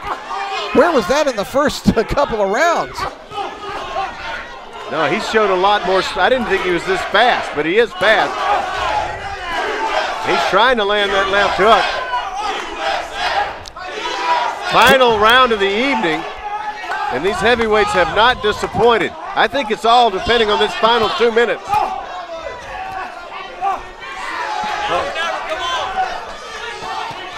Coon still got his legs, still utilizing his legs to bounce up and down, try to find that rhythm. Gruner is just dogged in his determination, though. He's boring in as best he can. Like I said, he just caught a right hand. Coon just caught a right and threw a good right hand and got out of there. Oh, nice right hand again right there. That's the best punch in the last 3 rounds for Paul Coon. That's what I kept saying. I wanted to see him land more effective punches through the 3rd and 4th round.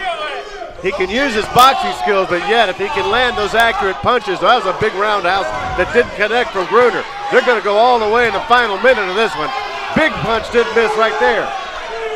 Now both of these guys are tired. Both of them are a little bit jaded at this point, and if either one could score a knockdown in the final minute, when we've got a minute to go here, it could swing the fight in either direction. It's not from lack of trying.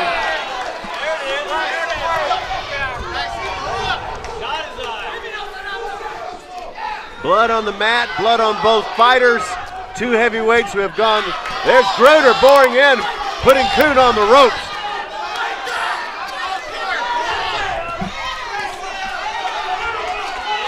"29 seconds left in the heavyweight fight. Digging to the body, Coon with an uppercut. 22 seconds left. The big boys have put on a big show here in Reno. How do you like this one? I can tell you, there's a lot of fans in here who like it. That's what they want to see for the heavyweights. All the way to the end. Big hard punches.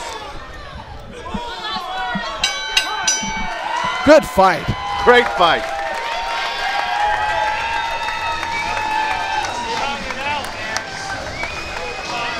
And the bow to all four sides of the ring by Paul Coon. Philip Gruner. Boy, the last 2 rounds. Oh, wow. He made it an hellacious fight. I don't think they could have gone 5 more like that, Rich Marotta. I don't think so either. One maybe. Maybe one. I'd like to have seen one more. Yeah. I'd like to see heavyweights like that throwing like that all the time. All right, here was a nice punch from Coon that I've been waiting for a couple of rounds, right? Really enjoyed it. There you see the miss there, by right Gruner, there. and that left him open for that counter, and Coon made him pay. Now watch Gruner. Yeah, but Gruner, as we said, just determined. Comes on, long, strong right hand of his own. Who won it? Wow. I have no idea. I have no idea. But that is an example of what the product, and I've been saying it for a couple of years, the product that the World Series of Boxing delivers. Very high caliber athletes, young professionals. This is nice. This is nice. They put on a heck of a show. That nose is still bleeding too. And they deserve the kudos they're getting from the crowd. There you see, he has that same expression that Evander Holyfield used to have before his fights. And Paul Coon came out quick. We saw very sparse punching in the first 3 rounds from Gruner, but it would pick up a little bit more each round. He got a little better with each round. Now the question is going to be, as you see him just miss with that right hand as Coon started to get a little bit reckless as the fight wore on. What did Gruner win any of those first 3 rounds? If he won one of the first 3 rounds, his finish to the fight might have been enough to get him the decision. If not, then it's going to go to Coon. And as you can see, Coon, there's the right hand. Good straight right hand. Okay, we're excited to see how this one turned out. Standards. Ladies and gentlemen, we go to the judges' scorecards for a split decision. Judge Bert Clements has the fight 48-47 for Coon. Judge Eric Cheek sees the bout 48-47 for Gruner. Judge Herb Santos sees the fight 48-47 for your winner from the city of brotherly love, Paul the Machine Coon. Very, very nice for Paul Coon against the great German champion. That was a heck of a fight, Rich. We've seen many, many fights over the years. For a 5-rounder, that was thoroughly enjoyable. I thought it was a really good fight. I thought Gruner had a lot to be proud of in the way that he fought. I thought Coon won the first 3 rounds, Gruner the last 2 rounds, so I agreed with the judges who had it 48-47 for the American fighter. But it was that second round, I think, which was very close, which might have gone either way. One judge probably gave it to Gruner, which ended up swinging the scorecard in his favor. but that was a good one. And the United States got to win. That's a you know victory. What I really found charming tonight in this room here at the El Dorado Hotel in the great city of Reno, Nevada, one of my favorite places in the world, that the crowd, first time they've probably ever seen this, I'm sure nobody's ever seen this product before, but when they saw USA on the trunks, they were for the USA. Now that's a solid win tonight, 3-1, even without the walkover from Katende. So the United States gets a 4-1 in the standings victory to finally get off the schneid after 7 losses and come to Reno, Nevada. They got 2 matches left in their season, and they'll be back in Reno to take on the champions of the WSB, the Milano Thunder, which we're looking forward to and seeing how the crowd reacts tonight. But there it is. The United States gets the victory after 7 losses on the season, feeling good about themselves. These guys have been together for 3 months. Congratulations to them. And I know, Rich, you came in very well prepared. I just want to get your thoughts on this series and what you've seen tonight, and the format and how people reacted to it in this room. Well, I was very excited to see it in person, and I was very pleased with what I saw in there. And I'll tell you why. We saw 5 fights, 25 rounds, and I don't think there was one bad round in the fights that we saw here this evening. Not a single bad round. We started with Viacheslav Gojan against Sean Simpson out of Chicago, and this is the way that one went. Right, and Gojan won the first fight between the two a few weeks ago, but this time Simpson, with a narrow victory, turned it up and got the United States off to a good start. And here's somebody I think is going to make noise on the world stage, Kastriot Sopa, the lightweight, who shut out Eric Fowler. He really fought very well. Good puncher, good pro style. There's no question about it. Big future ahead of him. Very good debut here in the States for Clarence Joseph from St. Croix. Against Stefan Hartel, who was favored coming into this, but I think because people were just unfamiliar with Clarence Joseph, and Clarence really turned it up, showed some great moves and won it. And the big boys put on a big show. And it was Paul Coon in a terrific exchange of punches with Philip Gruner, who emerged with the victory. For Rich Marotta, I'm Alan Massengill. Thanks for watching, everybody.